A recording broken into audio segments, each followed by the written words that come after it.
اعوذ باللہ من الشیطان الرجیم بسم اللہ الرحمن الرحیم نحمدہ ونصلی علی رسولہ الکریم اما بعد فاعوذ باللہ من الشیطان الرجیم بسم اللہ الرحمن الرحیم رب اشرح لی صدری ویسر لی امری واحلل عقدۃ من لسانی یفقہوا قولی واجعل لی وزیرا من اہلی اللہم انفعنا بما علمتنا وعلمنا ما ينفعنا وزدنا علما آمین یا رب العالمین۔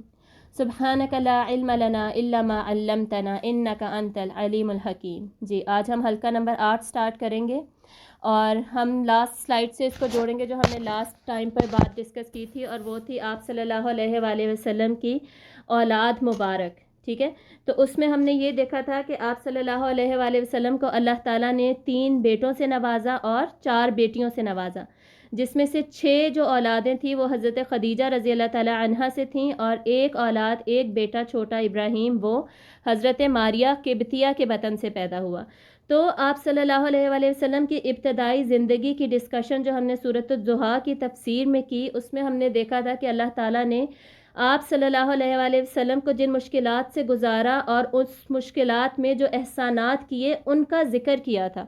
تو اسی بات سے ہم ریلیٹ کرتے ہیں کہ آپ صلی اللہ علیہ وآلہ وسلم نے اپنی زندگی میں صرف اپنے چھوٹے بیٹوں کی وفات کو ہی نہیں دیکھا، بلکہ آپ کی جو بیٹیاں تھیں 4 میں سے 3 وہ بھی آپ صلی اللہ علیہ وسلم کے سامنے ہی آپ کی زندگی میں ہی وفات پا گئیں۔ یعنی جب آپ صلی اللہ علیہ وآلہ وسلم خود چھوٹے تھے تو آپ نے اپنے والدین کی وفات کو دیکھا، اس کے بعد والد تو پہلے ہی فوت ہو چکے تھے آپ کے پیدا ہونے سے، اور پھر دادا کی وفات کو دیکھا، اور اس کے بعد یعنی سر پہ کوئی ایسا سایہ نہیں تھا، آپ کے چچا نے پھر آپ کو پالا، اور اس کے بعد آپ نے پھر جب آپ بڑے ہوئے جوانی کے وقت میں آپ نے پھر اپنی اولاد کی وفات کو بھی دیکھا۔ تو ہم جانتے ہیں کہ بچے کے لیے سب سے بڑا دکھ کیا ہوتا ہے کہ وہ اس کے سر پہ کوئی سایہ نہ ہو، اس کے والدین اس کے سر پہ نہ ہو، اور کسی والدین کے لیے سب سے بڑا دکھ کیا ہو سکتا ہے؟ اس کی اولاد کا دکھ، کہ اس کی جو اولاد ہے وہ اس کے سامنے وفات پا جائے۔ اور آپ صلی اللہ علیہ وسلم کے سامنے 1 نہیں بلکہ 3 بیٹیاں اور 3 بیٹے سب کے سب وفات پائے۔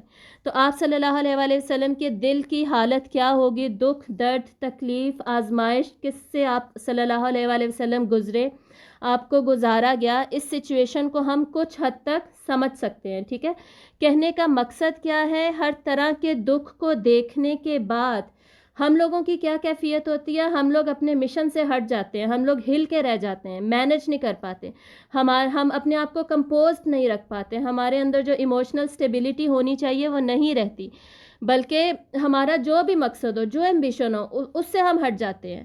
لیکن آپ صلی اللہ علیہ وآلہ وسلم کے اپنے مقصد سے ہٹے۔ آپ کو جو مقصد دیا گیا تھا، جو ہم نے فرسٹ کلاس میں ڈسکس کیا تھا کہ دین کو غالب کیا جائے، دین حق کا پیغام تمام دنیا کو پہنچایا جائے، اور آپ صلی اللہ علیہ وآلہ وسلم کا جو مقصد تھا وہ تمام انبیاء کرام، تمام رسل سب میں سے سب سے زیادہ مشکل ترین تھا، کیونکہ انہوں نے تو اپنی امتوں کو صرف دیکھنا تھا، اور آپ صلی اللہ علیہ وسلم نے تمام دنیا تک یہ مقصد پہنچا کر جانا تھا، اور صحابہ کی ایسی ٹیم بنا کر ان کو تعلیم دے کر اور ان کی تربیت کر کے جانا تھا کہ وہ اس پیغام کو آگے لے کر جا سکیں۔ اس طرح نہیں کہ حضرت عیسیٰ کے ساتھ جو ان کے انصاری تھے، ان کو وہ کہتے تھے نحنو انصار اللہ، کہ ہم اللہ کے انصار ہیں، مددگار ہیں، لیکن بعد میں ان میں سے بہت سارے پھر گئے اور انہوں نے ٹرینٹی کا کانسیپٹ نکال دیا، یا اور بہت سارے کانسیپٹس آئے اور اسلام کو چینج کر کے کرسچینٹی کر دیا گیا۔ ٹھیک ہے، انہوں نے یہ کیا، لیکن ایسی ٹیم آپ صلی اللہ علیہ وسلم تیار نہیں کر سکتے تھے۔ آپ صلی اللہ علیہ وسلم نے اس طرح کی ٹیم تیار کر کے جانا تھا جو کہ آپ کے مقصد کو آگے لے کر جائے۔ تو اس سب کو مقصد پر رہنا اتنی زیادہ مشکلات کے ساتھ، یہ کوئی آسان کام نہیں ہے۔ ٹھیک ہے، یہ بہت بڑا لیسن ہے جو کہ ہم یہاں سے سیکھ رہے ہیں، اور اس کو ہم نے اپنی زندگی میں امپلیمنٹ کرنا ہے۔ ٹھیک ہے، تو اب ہم آگے کا ٹاپک سٹارٹ کرتے ہیں۔ اس کے بعد یہ کب کی بات ہے؟ آپ صلی اللہ علیہ وآلہ وسلم کی شادی، جو پہلی شادی ہوئی، پہلا نکاح ہوا، وہ ہوا 25 سال کی عمر میں۔ اس کے بعد جو ہمیں واقعہ ملتا ہے وہ ڈائریکٹلی 35 سال کی عمر کا ملتا ہے۔ 10 سال کا بیچ میں گیپ ہے، اس سے ریلیٹڈ ہمیں کوئی بھی واقعہ نہیں ملتا۔ اس وقت کوئی ایسی ڈاکیومنٹیشن نہیں تھی، ایسی سچویشنز نہیں تھی نبوت کے پہلے کے سارے واقعات کو ڈاکیومنٹ کیا جائے۔ لیکن ہم اس بات کو بہت اچھی طرح سمجھتے ہیں کہ اللہ تعالیٰ نے جس واقعے کو چاہا کہ ہم تک پہنچے، وہ ہم تک پہنچ گیا۔ اس بات پر بس ہمیں خوش ہونا چاہیے، اور جو واقعات ہمیں مل گئے ہیں اس پر وہ ڈیفینیٹلی پھر اللہ کی مرضی سے ملے ہیں. تو اس کا مطلب ہے ان سے ہم نے ضرور کچھ نہ کچھ سیکھنا ہے, ان سے ہم نے لیسنس لے کر جانے ہیں. تو 35 سال کی عمر میں جو واقعہ پیش آیا وہ ہے کعبے کی تعمیر نو کا واقعہ. ٹھیک ہے, اس واقعے کو آج ہم ڈیٹیل میں ڈسکس کریں گے. اور یہ یاد رکھیے گا کہ کچھ کتابوں میں یہ واقعہ آپ صلی اللہ علیہ وآلہ وسلم کے نکاح سے پہلے بھی مینشنڈ ہے, اور کچھ کتابوں میں بعد میں مینشنڈ ہے. بیسکلی زیادہ تر کتابوں میں بعد میں مینشنڈ ہے. تو ہوا کیا تھا کہ کعبہ آپ کو پتہ ہے اس وقت جو ہوتے ہیں پتھر وغیرہ ان کو جوڑ کر بنایا گیا تھا, اور اس وقت بھی اس کی بنیادیں رکھی گئی تھیں, فاؤنڈیشن سے ہی اٹھایا گیا تھا. لیکن ڈیفینیٹلی اس وقت میٹیریل وغیرہ ایسا نہیں ہوتا ہوگا جو کہ فاؤنڈیشنز اتنی زیادہ اسٹرانگ ہو. اور مکہ کے علاقے میں بھی سیلاب آتے رہتے تھے, اور مکہ جو کعبہ کی جو لوکیشن تھی اس کے ارد گرد قریب آبادی بھی موجود تھی. آج کل تو اس طرح ہے نا کہ بہت دور جا کے آبادی شروع ہوتی ہے, کعبہ کا پھیلاؤ بہت زیادہ ہو چکا ہے, لیکن اس وقت آبادی بالکل ساتھ ساتھ ہوتی تھی. تو پہلے ایک واقعہ ہمیں یہ ملتا ہے کہ ایک خاتون کوئی پاس ہی بیٹھ کر کھانا پکا رہی تھی, تو جو غلاف تھا غلاف نے ہلکی سی آگ پکڑ لی, اور جس کی وجہ سے غلاف جو ہے وہ کعبہ پر شروع سے دیا جاتا ہے, بس اس کے کلرز چینج ہوتے رہے, کبھی سفید تھا, کبھی سرخ, کبھی گرین, اور آج کل آپ کو پتہ ہے کہ کافی عرصے سے بلیک ہی چل رہا ہے. تو اس سے کیا ہوا, آگ لگنے سے سٹرکچر جو تھا جو اوپر تھا زمین سے وہ کچھ کمزور ہو گیا. اس کے بعد جو واقعہ ہمیں ملتا ہے وہ یہ ہے کہ مکہ میں سیلاب آیا, اور سنس پہاڑوں کے دامن میں موجود ہے مکہ, صفا اور مروہ بھی پہاڑیاں ہی ہیں جن کے دامن میں کعبہ موجود ہے, تو پانی وہاں پر جمع ہونے لگا. پانی جمع ہونے کی وجہ سے جو اوپر سے دیواریں تھیں وہ پھر سے ڈھہ گئیں, اور نیچے سے کچھ دیواریں فاؤنڈیشن پہ کھڑی رہیں. تو جب یہ حال ہو گیا, اور یہ سارا واقعہ ابن اسحاق میں لکھا ہوا ہے, اور جو 35 سال کی عمر ہے وہ بھی ہمیں سیرت ابن اسحاق میں ہی ملتی ہے. تو جب یہ سارا کچھ ہو گیا تو قریش نے فیصلہ کیا کہ نہیں, اب ہمیں یہ کرنا چاہیے کہ ہمیں یہ سارا سٹرکچر گرا دینا چاہیے along with the foundations, لیکن مارکس وہاں پہ رہیں گے, اور انہی فاؤنڈیشن سے ہمیں دوبارہ کعبے کی عمارت کو اٹھانا چاہیے. لیکن ان کے لیے یہ فرسٹ ٹائم تھا کہ وہ اس طرح کا کوئی قدم اٹھا رہے تھے کعبہ کے ساتھ. انہیں پتہ تھا کہ یہ کعبہ کیا ہے, بیت اللہ ہے, اللہ کا گھر ہے, وہ اس کو ابھی بھی اللہ سے ریلیٹ کرتے تھے, اور انہیں پتہ تھا کہ یہ عزت کا مقام ہے, اس کا مرتبہ ہے, یہ حرم ہے, ہم اس کے ساتھ کچھ بھی غلط نہیں کر سکتے. تو وہ ڈر رہے تھے کہ اب ہم اس کو توڑیں کیسے, اس کا جو باقی سٹرکچر رہ گیا اس کو کیسے گرائیں.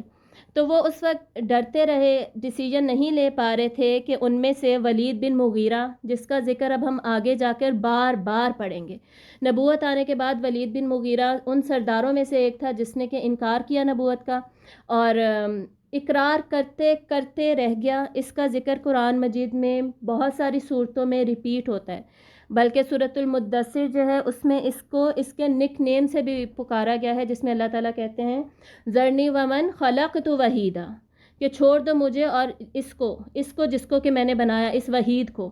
ٹھیک ہے, اللہ تعالیٰ اس کو وحید کہہ کے بلاتے ہیں, باقاعدہ اس کا نام آتا ہے. تو یہ کفر پر ہی مرا تھا, یہ وہاں پر اس وقت موجود تھا, اور ان کے بڑے سرداروں میں سے ایک سردار ہوتا تھا.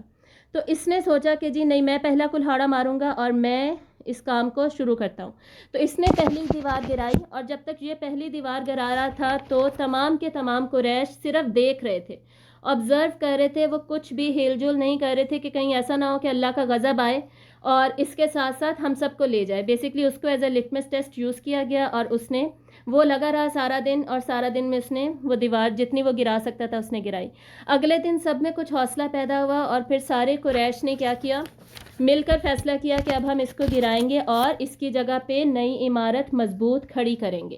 ٹھیک ہے, اسی دوران ایک اور واقعہ ہوا, اور وہ یہ تھا کہ روم سے یمن کی طرف, ہم نے آلریڈی جو میں نے آپ کو میپ نقشہ دکھایا تھا سعودی عرب کا, ساتھ ساتھ ریڈ سی جا رہا تھا. ریڈ سی میں جو اوپر کی طرف سعودیہ کے کیا تھا آپ کو یاد ہوگا, رومن امپائر تھی پوری, اور نیچے کیا تھا, یمن اینڈ عمان تھے. ٹھیک ہے, تو اوپر روم سے نیچے یمن کی طرف ایک بحری جہاز جا رہا تھا جس میں کہ سامان تھا تعمیر کے لیے, سارا را میٹیریل موجود تھا, اور وہ کس لیے جا رہا تھا, یمن میں ایک چرچ کی تعمیر کے لیے. لیکن رستے میں ہی اللہ تعالیٰ کی کرنی ایسی ہوئی کہ وہ جو جہاز تھا وہ خراب ہوا, کچھ اس میں نقص پیدا ہونے لگ گیا, اور وہ جہاز وہاں پر جدہ کے ساحل پر آ کے رک گیا. ٹھیک ہے, جدہ کو اس زمانے میں جدہ کہا جاتا تھا, تو اس کے ساحل پہ آ کے رک گیا, اور جو ساز و سامان تھا وہ وہیں پہ پڑا تھا. اور پھر وہاں یہ جو قریش کے لوگ تھے ان تک جب خبر پہنچی تو انہوں نے یہ فیصلہ کیا کہ اب ہم یہ ساز و سامان ان سے خریدیں گے اور اس کو کعبہ کی بنیادوں میں یوز کریں گے، جتنا بھی کعبہ کی بنیادوں میں یوز ہو سکے، کیونکہ فاؤنڈیشن پہلے سٹرونگ ہوگی، اس کے اوپر چاہے پھر مکہ کے پتھروں سے بلڈنگ بنا دی جائے، اس کا کوئی مسئلہ نہیں ہے، فاؤنڈیشن سٹرونگ ہونی چاہیے۔ تو یہ پیسے دے کر انہوں نے خریدا، اور انہوں نے آپس میں یہ بھی ڈیسائیڈ کیا کہ اگر ہم یہ ساز و سامان خریدیں گے، را میٹیریل سارا کنسٹرکشن کے لیے، تو صرف اور صرف حلال کمائی سے خریدیں گے۔ اور یہ سارے واقعہ اسی طرح سیرت ابن اسحاق میں اور جتنی بھی سیرت کی کتابیں ہیں نا ڈیٹیل والی، ان سب میں یہ ساری ڈیٹیلز موجود ہیں، ٹھیک ہے، اسی لیے میں آپ کو یہ ساری ڈیٹیل میں بتا رہی ہوں۔ تو اللہ تعالیٰ نے وہ میٹیریل جو کہ کسی چرچ کے لیے، اور رومن امپائر آپ کو پتہ اس وقت سپر پاور تھی، اور اس میں جو میٹیریل جا رہا تھا وہ کوئی عام چھوٹا موٹا یا ناقص سا نہیں تھا، خاص قسم کا میٹیریل تھا، اور وہ بھی وہ جو کہ عرب میں ویسے اویلیبل نہیں تھا۔ وہ لوگ کنسٹرکشن کے ماہر نہیں تھے عرب کے لوگ، خصوصاً مکہ میں رہنے والے اور مکہ کے ارد گرد رہنے والے۔ تو اللہ تعالیٰ نے یہ سارا انتظام کیا، انہوں نے فیصلہ کیا کہ ہم حلال کمائی سے خریدیں گے، جتنا وہ خرید سکے انہوں نے خریدا، اور الٹیمیٹلی اگلے دن اب واپس اسی جگہ پہ آتے ہیں، گرا کر ساری عمارت دوبارہ سے بنانی شروع ہوئی۔ بنانے کا فیصلہ انہوں نے کیسے کیا کہ 4 دیواریں ہیں کعبہ کی، چاروں دیواروں میں سے ایک ایک دیوار انہوں نے مختلف قبیلوں میں بانٹ لی۔ قبیلے جیسے ہم سب ٹرائبس پڑھتے ہیں نا، بنو ہاشم، آپ صلی اللہ علیہ وسلم بنو ہاشم سے تھے، تو بنو ہاشم اور مختلف قبیلے اوپر جا کر جوائن کہاں کرتے ہیں، بنو عبد مناف تھے، ٹھیک ہے۔ تو بنو عبد مناف کو ایک دیوار دے دی گئی، ایک بنو مخزوم کو دے دی گئی، جس سے کہ یہ ولید بن مغیرہ بھی تھا اور ابو جہل بھی اسی قبیلے سے تھا۔ ولید بن مغیرہ جو ہے وہ آپ سمجھے مین سردار تھا، اور ابو جہل سیکنڈ انچارج آپ سمجھ لیں، اس کے انڈر آتا تھا، اور اس کا وہ بھتیجا بھی تھا، اور باقی 2 دیواریں دوسرے قبیلوں کو دے دی گئی۔ تو اس طرح دیواروں کی تعمیر کا آغاز ہوا، اور یہ بنو عبد مناف اور بنو مخزوم کے پاس بیسکلی وہ دیوار تھی جو کہ جس کے سینٹر میں پھر لگتا ہے حجر اسود۔ تو جب حجر اسود لگانے کی بات ہوئی، یہ تھوڑا سا آپ سٹرکچر دیکھ سکتے ہیں، اس کو آپ دیکھیے گا، اس پکچر کو، یہ رائٹ سائڈ پر جو آ رہا ہے نا، یہ حضرت ابراہیم کے زمانے میں کچھ اس طرح کا سٹرکچر بنا ہوگا، یہ اس کا ماڈل ہے، آپ ایسے سمجھیں۔ اور اس میں پکچر میں کلیئرلی ہمیں نظر آ رہا ہے کہ یہ ماڈل اس وقت ریکٹینگل شیپ کا تھا، اسکوائر نہیں تھا، ریکٹینگولر ہوتا تھا کعبہ شروع سے، خصوصاً حضرت ابراہیم نے جب اس کی بنیاد رکھی، اس کو تعمیر کیا بیسکلی۔ اور یہ آپ صلی اللہ علیہ وآلہ وسلم کے زمانے میں پھر کیا ہوا، انہوں نے اٹھانا شروع کیا، تو جو میٹیریل تھا حلال کمائی سے وہ کم ہو گیا، انہوں نے سوچا کہ اب ہم اس کو اسکوائر کر دیتے ہیں، اسکوائر اس کو بنانا شروع کیا۔ اور جو ہم یہ حتیم کا دیکھتے ہیں نا ایریا، یہ دیکھیں اس پکچر میں یہ جو سی شیپ آپ کو نظر آ رہی ہے حتیم کی، تو قریش نے بھی یہی کیا کہ یہ سی شیپ کی جگہ نا مارکس لگا دیے، نشان لگا دیے کہ اس کے بعد جب کبھی جس کسی کے پاس بھی پیسہ ہوگا نا، وہ یہاں تک اس کو ایکسٹینڈ کر دے گا، لیکن ابھی ہمارے پاس پیسہ نہیں ہے تو ہم کیا کرتے ہیں، اس کو اسکوائر بنا دیتے ہیں۔ تو اس طرح سے اس کی کنسٹرکشن کی گئی، اور یہ جو اگلی ہی پکچر میں آپ کو نظر آ رہا ہے، دیکھیں لیفٹ سائڈ پہ کونے میں نے لیبل کیا ہوا ہے حجر اسود، ٹھیک ہے، حجر اسود آپ سب کو پتہ ہے، دا بلیک سٹون۔ تو حجر اسود میں جو یہ والی دیوار ہے نا سامنے والی، جس کا نام ہے رکن حجر اسود، ٹھیک ہے، اس والی دیوار کا نام ہے، اور اس طرف جو دیوار بنتی ہے وہ ہے رکن یمانی، کیونکہ وہ یمن کو فیس کرتی تھی، ٹھیک ہے۔ تو یہ دونوں دیواریں بنا رہے تھے بنو مخزوم اور بنو عبد مناف۔ تو جب حجر اسود لگانے کی باری آئی ہے تو ان کا جھگڑا ہو گیا، لڑائی ہو گئی کہ اب اس کے کونے میں حجر اسود کون لگائے گا، کیونکہ ان سب کو پتہ تھا کہ حجر اسود ایک خاص پتھر ہے، اور حضرت ابراہیم علیہ السلام کے زمانے سے اس کو مقدس ہی سمجھا جاتا ہے۔ تو ان کی جب جنگ ہوئی، اتنی زیادہ جنگ نہیں ہوئی، لڑائی ہوئی، بحث ہوئی، اتنی زیادہ بات بڑھ گئی کہ بنو مخزوم نے فیصلہ کیا کہ اب تو ہم جنگ کر کے ہی اس کا ڈیسیجن لیں گے، یا تو ہم مریں گے یا ہم لگائیں گے، اس کے علاوہ ہم کچھ نہیں کریں گے۔ اور انہوں نے، ان کا طریقہ یہ ہوتا تھا کہ اپنے ہاتھ انہوں نے خون میں بھگوئے اور وعدہ کر لیا کہ ہم جنگ کے بغیر اب یہاں سے ہلیں گے نہیں۔ تو انہی میں موجود تھا ایک اور شخص، ابو امیہ ابن مغیرہ، ٹھیک ہے، ابو امیہ وہ بھی ان کا ایک بزرگ سردار ہی تھا۔ تو اس نے فیصلہ کیا کہ نہیں، جنگ نہیں ہوگی، جو بھی پہلے اس یہاں سے سامنے سے اندر داخل ہوگا بس وہ فیصلہ کرے گا، وہ جو فیصلہ کرے گا ہمیں وہ قبول ہوگا۔ مطلب جیسے لاٹری سسٹم ہوتا ہے نا، اس طریقے سے انہوں نے سوچا کہ لاٹری سسٹم کرتے ہیں، جو بھی شخص آئے گا ڈیفینیٹلی وہ اپنے قبیلے کو ہی چوز کرے گا۔ تو اس طریقے سے ہم فیصلہ کر لیتے ہیں. تو وہ لوگ ویٹ کرنے لگے. تو سب سے پہلے جو داخل ہوئے، اور ہم یہ واقعہ جانتے ہیں، ہماری بچپن کی اسلامیت کی کتابوں میں ہوتا تھا، آپ سب نے بھی پڑھا ہوگا. رسول اللہ صلی اللہ علیہ وآلہ وسلم وہاں سے داخل ہوئے، ٹھیک ہے. اور ابن اسحاق میں لکھا ہوا ہے کہ ہر شخص جو وہاں پر موجود تھا وہ خوش ہو گیا. صرف بنو عبد مناف ہی نہیں جس کا پارٹ تھا بنو ہاشم، بلکہ بنو مخزوم بھی اور باقی بھی خوش ہو گئے. کیوں؟ کیونکہ انہیں پتا تھا کہ آپ صلی اللہ علیہ وآلہ وسلم کتنے ایماندار ہیں، سچے ہیں، صحیح فیصلہ کرنے والے ہیں، اپنے علم کے مطابق دانش مندی سے فیصلہ کریں گے. اور ہو سکتا ہے وہ اپنے قبیلے کے حق میں نہ فیصلہ کریں بلکہ ہمارے حق میں فیصلہ کر لیں، ٹھیک ہے. ہر ایک کو ایسے لگنے لگا. کیوں لگنے لگا؟ کیونکہ آپ صلی اللہ علیہ وآلہ وسلم کا شروع سے اخلاق و کردار ایسا تھا کہ ہر ایک کو یہ محسوس ہوتا تھا کہ آپ صلی اللہ علیہ وسلم کو جتنی ان سے محبت ہے نا، کسی سے بھی نہیں ہے. یعنی دوسرے قبیلوں والوں کو بھی لگتا تھا کہ ہم سے ہی زیادہ محبت ہے، اپنے قبیلے والوں سے شاید اتنی نہیں ہوگی. تو اس سلسلے میں پھر سارے کے سارے ہی خوش ہو گئے، اور سب کو امید ہونے لگی کہ فیصلہ ہمارے حق میں ہی ہوگا. اور اسی کو اگر ہم دیکھیں نا، اس پرٹیکولر فینومینا کو 50 سال بعد حضرت عمر ابن العاص رضی اللہ تعالیٰ عنہ، جو کہ صحابی جن کا شروع میں بھی میں نے ذکر کیا ہے، جو کہ 8 ہجری میں بیسکلی اسلام قبول کر کے آئے تھے. لاسٹ بیچ آف مسلمز جو تھا نا، جنہوں نے ہجرت کی، بالکل لاسٹ بیچ، اس میں 3 صحابی تھے، ٹھیک ہے. یہ چھوٹی چھوٹی باتیں جو میں بتاتی ہوں نا، پلیز ان کو یاد رکھا کریں تاکہ بعد میں آپ ان کو ریلیٹ کر سکیں. اب یہ تیسری یا چوتھی دفعہ ان صحابی کا میں نام لے رہی ہوں. تو لاسٹ بیچ، ان کا نام ہم نے شمائل النبی میں پڑھا تھا، جب انہوں نے ان کی بھی احادیث میں نے آپ کو بتائی تھی، جنہوں نے یہ کہا تھا کہ جی آپ صلی اللہ علیہ وسلم کو دیکھتا رہتا تھا لیکن دیکھنے کی ہمت بھی نہیں ہوتی تھی تو نظر جھکا لیتا تھا، وہ والی حدیث. خیر، لاسٹ بیچ کون تھا ہجرت کرنے والوں میں؟ حضرت عمر ابن العاص، یہی والے، اور حضرت خالد بن ولید اور حضرت عثمان بن طلحہ رضی اللہ تعالیٰ عنہما. تو حضرت عمر ابن العاص رضی اللہ تعالیٰ عنہ فرماتے ہیں کہ ایک مرتبہ میں نے آپ صلی اللہ علیہ وآلہ وسلم سے پوچھا کہ یا رسول اللہ، آپ کو سب سے زیادہ محبت کس سے ہے؟ اور انہوں نے ڈیفینیٹلی اس امید پہ پوچھا ہوگا کہ میں ہی ہوں جس سے سب سے زیادہ محبت ہے. تو آپ صلی اللہ علیہ وآلہ وسلم نے فرمایا کہ عائشہ سے. اور تمام صحابہ پاس بیٹھے ہوئے تھے، اور تمام صحابہ مردوں کی موجودگی میں اپنی بیوی کا نام لینا، آج کل تو شاید کوئی مرد اتنی ہمت نہ کر سکے، بہت بڑی بات ہے یہ بھی، محبت کا اظہار بھی ہے یہ بھی.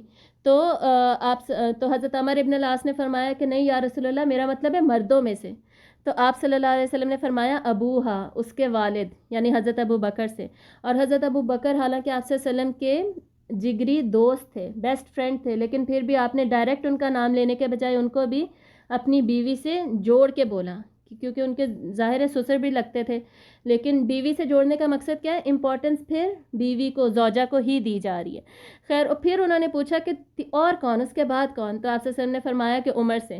تو اس کے بعد ایک دو دفعہ پوچھ کر پھر حضرت عمر ابن العاص چپ کر گئے کہ پتہ نہیں میری باری کبھی آتی بھی ہے کہ نہیں.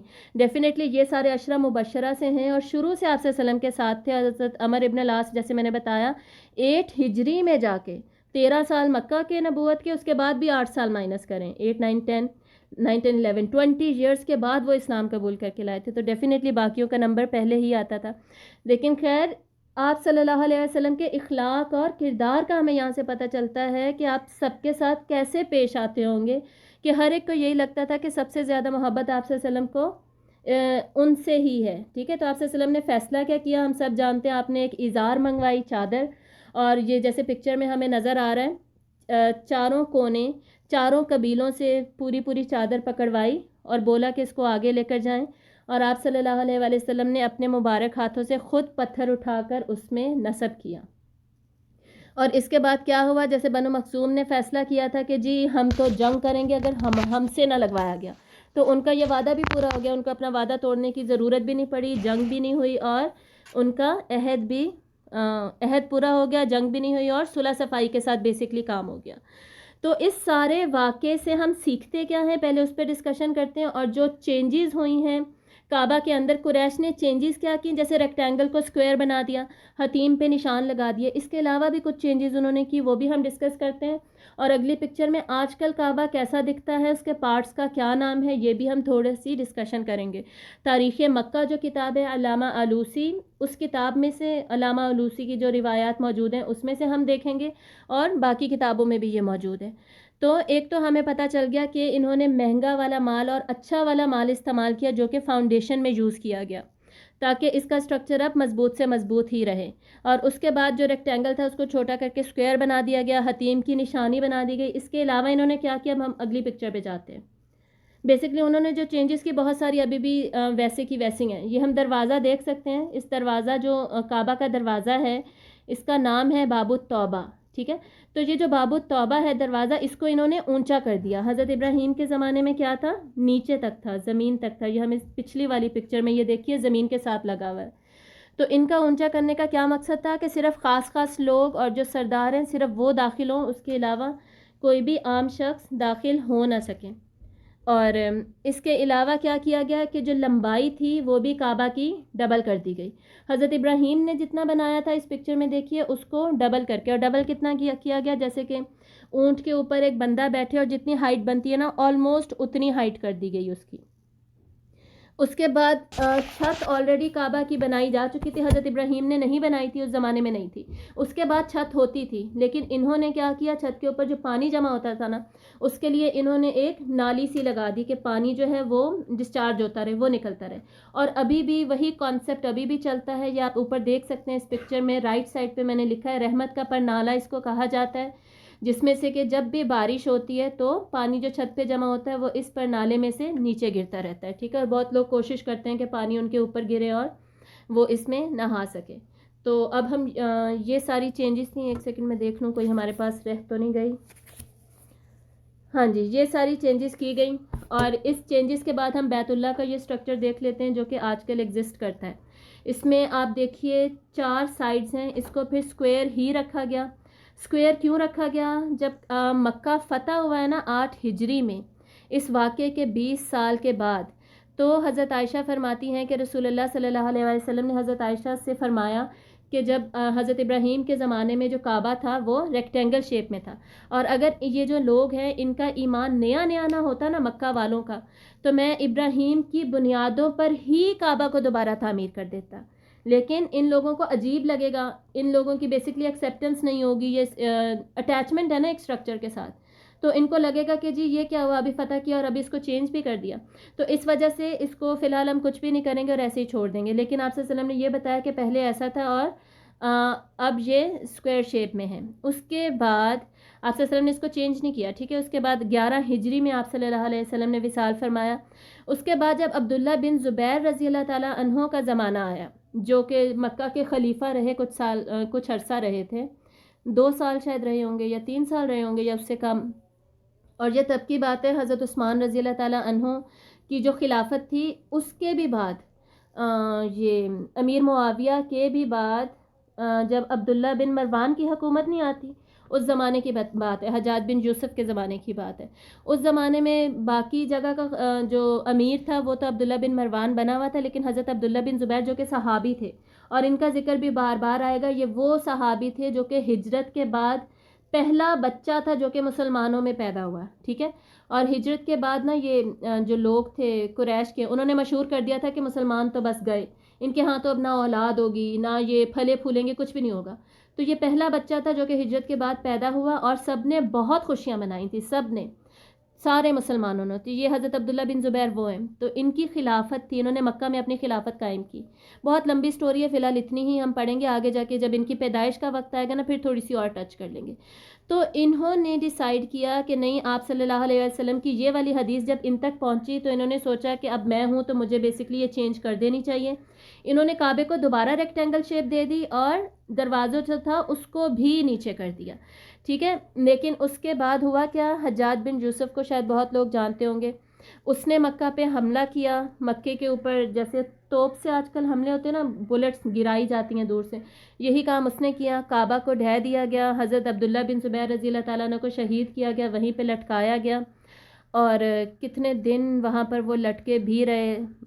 ظالم بادشاہ مشہور تھا یہ, بیسکلی عبداللہ بن مروان کے نیچے یہ گورنر تھا, بادشاہ نہیں تھا.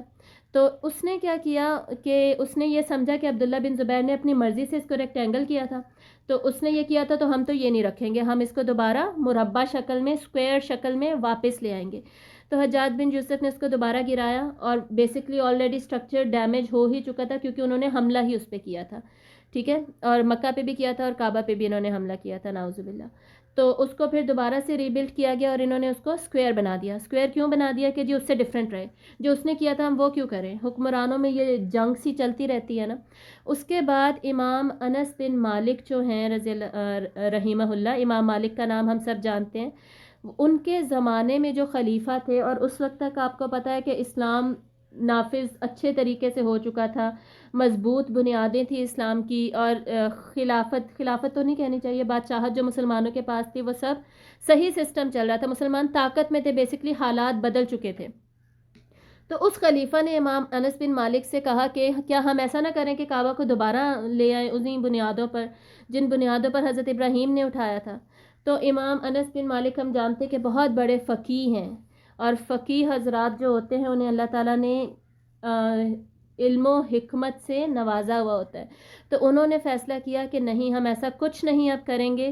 میں نہیں چاہتا کہ جو کعبہ ہے وہ ان حکمرانوں کے ہاتھوں میں کھیل ہی بنا رہے, تو یہ جیسا کہ جیسا ہے اب اس کو ویسے کہ ویسا ہی رہنے دیا جائے. تو انہوں نے بہت اچھا فیصلہ کیا, اور اسی کو ہم فقہ کہتے ہیں کہ حالات و واقعات کو دیکھ کر, احادیث کو دیکھ کر, ہر چیز کو بیسکلی دیکھ کر ایک فیصلہ کیا جاتا ہے. اور تب سے اب تک یہ اسکوائر شیپ میں ہی ہے, اور اللہ کا یہ فضل و کرم بھی ہے ہم پر کہ یہ جو حتیم کا ایریا آپ کو نظر آ رہا ہے سی شیپ میں, یہ اصل میں کعبہ کے اندر کا ایریا ہے جو کہ اوپن ہے, اور کسی کو اگر یہاں پہ نماز پڑھنے کا موقع مل جائے تو اس کے لیے وہی ثواب ہے جو کہ کعبہ کے اندر پڑھنے کا بھی ہے, وہی بلیسنگز اس کو ملیں گی. ٹھیک ہے, تو یہ اللہ تعالیٰ کی ایک طرح سے بلیسنگ بھی ہے ہم پر. اب ہم واپس آتے ہیں, اس اسٹرکچر کو تھوڑا سا دیکھ لیتے ہیں جو کہ آج کل ایگزسٹ کرتا ہے.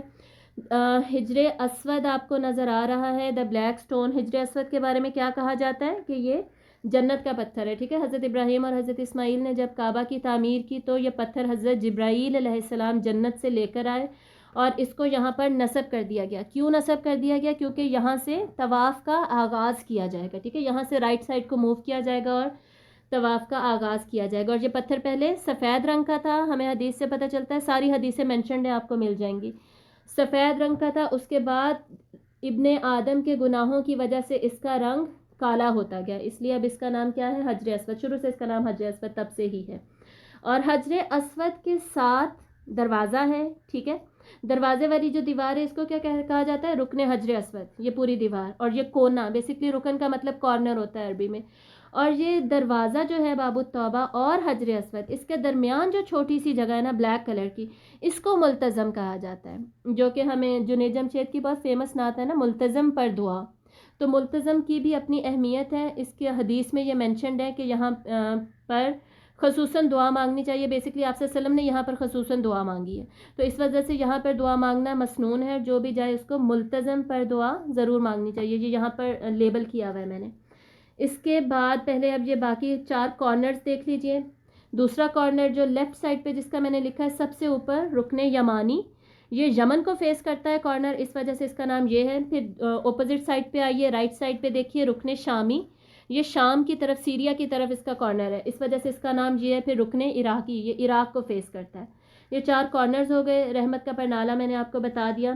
اب اس کے بعد حتیم کا ایریا بتا دیا. عرب میں جو اس کا نام مشہور ہے نا حتیم کا, وہ حجر اسماعیل ہے. ٹھیک ہے, ہمارے یہاں بر صغیر میں زیادہ تر اس کو حتیم کہا جاتا ہے. اور حتیم بیسکلی حتمہ سے ہے. حتمہ ہوتا ہے ٹوٹ جانا, ختم ہو جانا. تو یہاں کا ایریا بیسکلی ٹوٹ گیا تھا, ٹوٹا ہی رہا, اس لیے اس کا نام حتیم بھی پڑ گیا. غلاف کعبہ ہے, ہمیں پتہ ہے, جو کہ حج کے سیزن میں ہر دفعہ چینج ہوتا ہے, اس کو چینج کیا جاتا ہے. اور اس کے سامنے یہ گولڈن جو سٹرکچر چھوٹا سا کھڑا ہے, یہ رہ گیا صرف, یہ ہے مقام ابراہیم, جس کے اندر حضرت ابراہیم علیہ السلام کے قدم مبارک کے نشان ہیں. اور اس کے بارے میں رائے کیا موجود ہے کہ ایک تو یا تو حضرت ابراہیم نے یہاں پر کھڑے ہو کر اینٹیں رکھی تھی, اینٹیں کہہ رہی ہوں, وہ پتھروں سے جو بلڈنگ بنائی تھی, اسٹرکچر بنایا تھا, پتھر رکھے تھے یہاں پر. یا پھر دوسری رائے جو موجود ہے, جو عرب میں زیادہ مشہور ہے, وہ یہ ہے کہ یہاں پر کھڑے ہو کر حضرت ابراہیم علیہ السلام نے لوگوں کو حج کے لیے بلایا تھا بیت اللہ کی تعمیر کے بعد. جو بھی ہے, دونوں رائے میں سے جو بھی رائے درست ہو, ہمیں پتہ یہ چل جاتا ہے کہ یہ مقام ابراہیم ہی ہے. یہاں پر حضرت ابراہیم علیہ السلام کے قدموں کے نشان موجود ہیں. اور قرآن میں سورۃ البقرہ میں ہم پڑھتے ہیں, اللہ تعالیٰ فرماتے ہیں کہ مقام ابراہیم کو مصلی بناؤ, یعنی اس کے پاس نماز پڑھو. تو یہ قرآن کی آیت پر جب ہم عمل کرتے ہیں تو ڈیفینیٹلی اس کا ہمیں زیادہ ثواب ملتا ہے.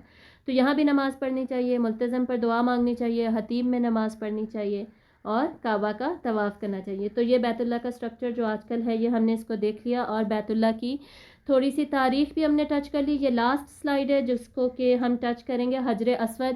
یہ میں نے اس لیے یہاں پر لگائی ہے کیونکہ بہت سارے لوگوں کو یہ فیکٹ نہیں پتہ ہوتا. ٹھیک ہے, تو حجر اسود کی کیا سٹوری تھی. بیسکلی حجر اسود شروع سے پتھر ہی تھا, انٹیکٹ فارم میں تھا, لیکن اب یہ کیسا ہے. یہ لیفٹ سائڈ والی پکچر دیکھیے, پوزیشن آف 8 بروکن پیسز. یہ 8 بروکن پیسز کی شکل میں ہے جو کہ اس بلیک سی سلیٹ میں فکس کر دیا گیا ہے. میٹل ہے بیسکلی, یہ میٹل کو میلٹ کر کے پتھر بیچ میں ایڈجسٹ کر دیے گئے ہیں, اور اس کے ارد گرد یہ سلور فریمنگ کر دی گئی ہے. سلور فریمنگ شروع سے ہی کر دی گئی تھی. حضرت عبداللہ بن زبیر رضی اللہ تعالیٰ عنہ نے ہی پہلی دفعہ سلور فریمنگ کی تھی جب انہوں نے کعبہ کا سٹرکچر اپنی طرف سے جب بنایا تھا.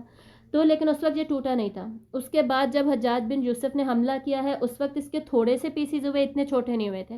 اس کے بعد ایک اور بحرین کی ایک حکومت آئی تھی. بحرین کا ایک بادشاہ تھا, اس کا نام تھا ابو طاہر کرامتا, کچھ اس طرح کا اس کا نام تھا, ابو طاہر سم تھنگ آگے, وہ میں آپ کو ریٹرن میں اس کا نام بھیج دوں گی. اور اس شخص نے کیا کیا, اس نے کعبہ پہ حملہ کیا, حجر اسود کو بیچ میں سے چوری کیا اور جا کر بحرین لگ گیا. یہ ساری کتابوں میں یہ واقعہ موجود ہے, لیکن انفارچونیٹلی ہمیں اپنی ہسٹری نہیں پتہ, اور ہمیں انگریزوں کی ہسٹریز اور یورپ کی اور ویسٹ میں فرسٹ ورلڈ وار میں کیا ہوا تھا, سیکنڈ ورلڈ وار میں کیا ہوا تھا, بام کم بنا تھا جاپان پہ, ہیروشیما وغیرہ پہ کب حملے, یہ سب ہمیں پتہ ہے. ہاں جی سعدیہ آپ میسیج کر دیجئے پلیز. لیکن ہمیں یہ نہیں پتہ کہ ہمارے اپنے ساتھ کیا کیا ہوتا رہا اور ہماری اپنی ہسٹری کیا ہے.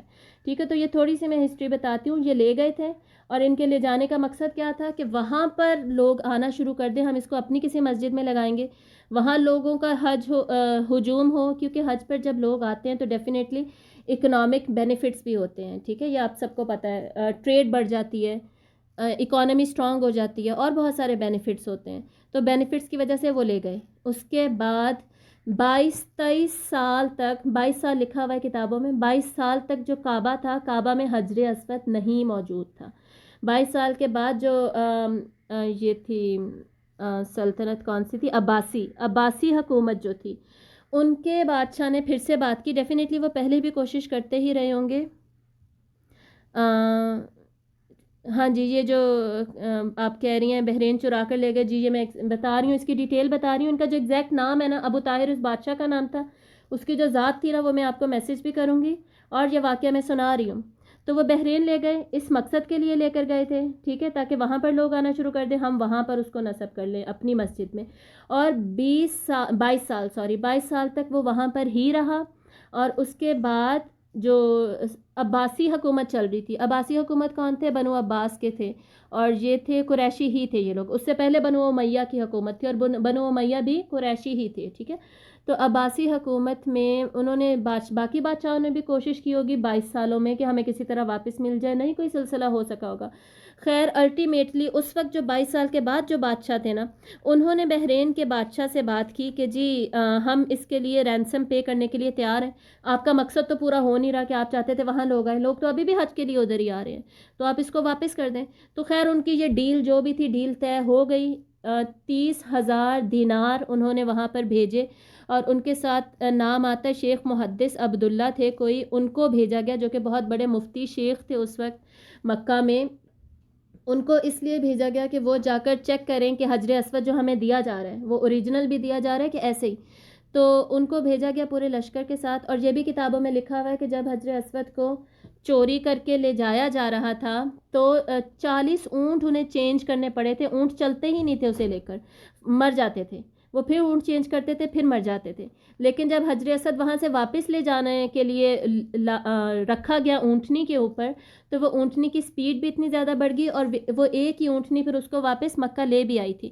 لیکن خیر وہ شیخ محدث جو تھے عبداللہ صاحب, وہ وہاں پر گئے, اور انہوں نے پہلے کیا کیا, نقلی ہی کوئی پتھر انہیں دیا. تو انہوں نے کہا کہ نہیں, ہم پہلے اسے ٹیسٹ کریں گے, پہلے میں دیکھوں گا, مجھے اس کی نشانیاں پتہ ہے کہ یہ پانی میں. اور یہ سارا واقعہ تاریخ مکہ علامہ آلوسی صاحب نے روایت کیا ہوا ہے. ٹھیک ہے, تاریخ مکہ میں. تو انہوں نے اس کو کہا کہ ہم پانی میں چیک کریں گے, یہ پانی میں ڈوبتا ہے کہ نہیں. اگر یہ ڈوب جائے گا تو یہ نقلی ہے, اگر یہ اوپر تیرتا رہے گا تو یہ اصلی ہے. دوسرا, ہم اسے آگ میں ڈال کے چیک کریں گے, اگر تو یہ آگ میں جل جائے یا گرم ہو جائے یا پھٹ جائے, کوئی بھی ایفیکٹ ہوتا ہے آگ کا, تو یہ نقلی ہے. اگر یہ آگ میں ٹھنڈا ہی رہا تو یہ اصلی ہے. تو انہوں نے 1-2 پتھر جتنے بھی ٹیسٹ کے لیے انہیں دیے، انہوں نے وہ چیک کیے، وہ سب نقلی تھے۔ الٹیمیٹلی انہوں نے حجر اسود دیا، جس کو انہوں نے چیک کیا تو وہ پانی میں بھی اوپر ہی تیرتا رہا، اور جب اسے آگ میں رکھا گیا تو وہ آگ بھی ٹھنڈا ہی رہا، وہ آگ کے اندر بھی۔ تو اس پر پھر انہوں نے فیصلہ کیا کہ نہیں یہ بالکل اصلی ہے، تو وہ انہوں نے لیا اور اس کے بعد اونٹنی پہ رکھا گیا، جس اونٹنی پہ رکھا گیا وہ بہت سپیڈ میں اس کو مکہ واپس لے کر آئی۔ 30,000 دینار پے کیے گئے اور واپس حجر اسود کو لایا گیا۔ یہ ویسے ایک ہی واقعہ نہیں ہے، اس طرح کے حجر اسود کے ساتھ 6 واقعات اس طرح کے ہوئے، ٹھیک ہے، آلموسٹ 6 واقعات، جن میں سے یہ سب سے زیادہ مشہور ہے۔ کچھ واقعات اس سے پرانے ہیں، جیسے بنو جرہم کے زمانے کے ہیں، جن میں حضرت اسماعیل علیہ السلام کی شادی ہوئی تھی۔ انہوں نے بھی کیا کیا تھا، حجر اسود، جب میں نے بتایا تھا نا انہوں نے زمزم کا کنواں بند کر دیا تھا، تو انہوں نے حجر اسود بھی نکال کے زمزم کے کنویں میں دبا دیا تھا، ایسا کچھ ان کے بارے میں بھی ملتا ہے۔ خیر آلموسٹ 6 واقعات کچھ اس طرح کے ہمیں ملتے ہیں۔ تو یہ جو بحرین کے لوگ تھے ان سے مزید یہ پیسز میں ہو گیا، ٹوٹ گیا، اور یہ 8 پیسز اب اس طرح سے میٹل کو میلٹ کر کے اس میں نصب کیے گئے ہیں، اور سلور جو فریمنگ ہے وہ ابھی بھی موجود ہے۔ اور کہا جاتا ہے، جو کہ اصلی بات ہی ہے، کہ عثمانیہ حکومت جو تھی نا ترکی کی بیسکلی، جب عثمانیہ حکومت خلافت چل رہی تھی، باقاعدہ خلافت تھی وہ پورے مسلم ورلڈ پہ، ٹھیک ہے، تو مکہ مدینہ ان کے انڈر آتے تھے، ان کے کنٹرول میں آتے تھے۔